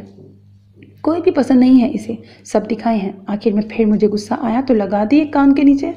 अश्व उसे देख के रह गई। नहीं मारा, मजाक कर रहा हूँ। उसे लगा अश्व हर्ट हुई है। मत किया करो ऐसे मजाक। अच्छा सॉरी, मैं उसे मनाता हूँ, आप ऐज़ल को देख लें। वो लैपटॉप छोड़ के उठा, फिर अजान के लिए खुद कपड़े सिलेक्ट करके उसके पास आया। बात सुनो यार। उसके पास बैठा। आपका यार नहीं हूँ, गुस्से से घूरा। बड़ी तो हो ना, मस्का लगाया। हाँ लेकिन मैं ये भी नहीं पहनूंगा, क्योंकि ये वाले पुराने हो गए हैं। पहले पहने थे बर्थडे पे मैं आपकी। इधर आओ। उछलते हुए अजान को पकड़ा। क्या है? वो नाराज था। एक बात अपने दिमाग में बिठा लो, लड़के जो होते हैं ना, वो हर फंक्शन में एक ही जोड़ा पहन सकते हैं, लड़कियां अलग लेती हैं। अब अगर तुमने ये ना पहना तो तुम भी लड़की समझे जाओगे। उसे डराया। हैं? वाकई उसे ऐसे देख रहा था जैसे वो किसी भूत के मुतालिक बात कर रहे हो। हाँ अब ये पहनो, शाबाश। उसे उठाया। ओके। फिर उसने अजान को तैयार किया। अश्वे ऐज़ल को भी तैयार कर चुकी थी। असाम के आने तक वो रेडी थे। मेरी बेटी की तबीयत ठीक है? ऐज़ल को उससे लेते खुद उठाया। अबान बैग जिसमें अजान और ऐज़ल के कपड़े थे रख चुका था। आ जाएं। अजान को देखा जो पहलवानों की तरह मुंह फुलाए ज़मीन पर देखता चल रहा था। असाम ने अबान को इशारा करते पूछा कि इसे क्या हुआ है। कुछ नहीं, कपड़े नहीं पसंद आए। अच्छा। अश्वे को बिठा के उसे ऐज़ल को पकड़ाया। अबान और अजान पीछे बैठ चुके थे। वो लोग सीधा हॉल में आए थे। सबसे मिलके ऐज़ल को उसकी नानों के हवाले कर दिया। अजान को असाम ने संभाल लिया। अबान अपना ख्याल खुद रख सकता था। ये क्या इज्जत दुल्हन बनी बैठी थी जब रीस कमरे में आया। फिर कुंडी लगाई, जूते उतार के ऐसे ही फेंके, शेरवानी उतार के सोफे पे उछाली और उसके पास आके गिर गया। ये मैं हूँ, ये मेरी बीवी है, और अब हम सारी रात मज़े करने वाले हैं। घूंघट उठाए, उसकी गोद में सर रख के अंदर से झांका। हाँ, वेरी फनी। पीछे हो? हाँ, ऐसे बोलते हैं मजाजी खुदा से?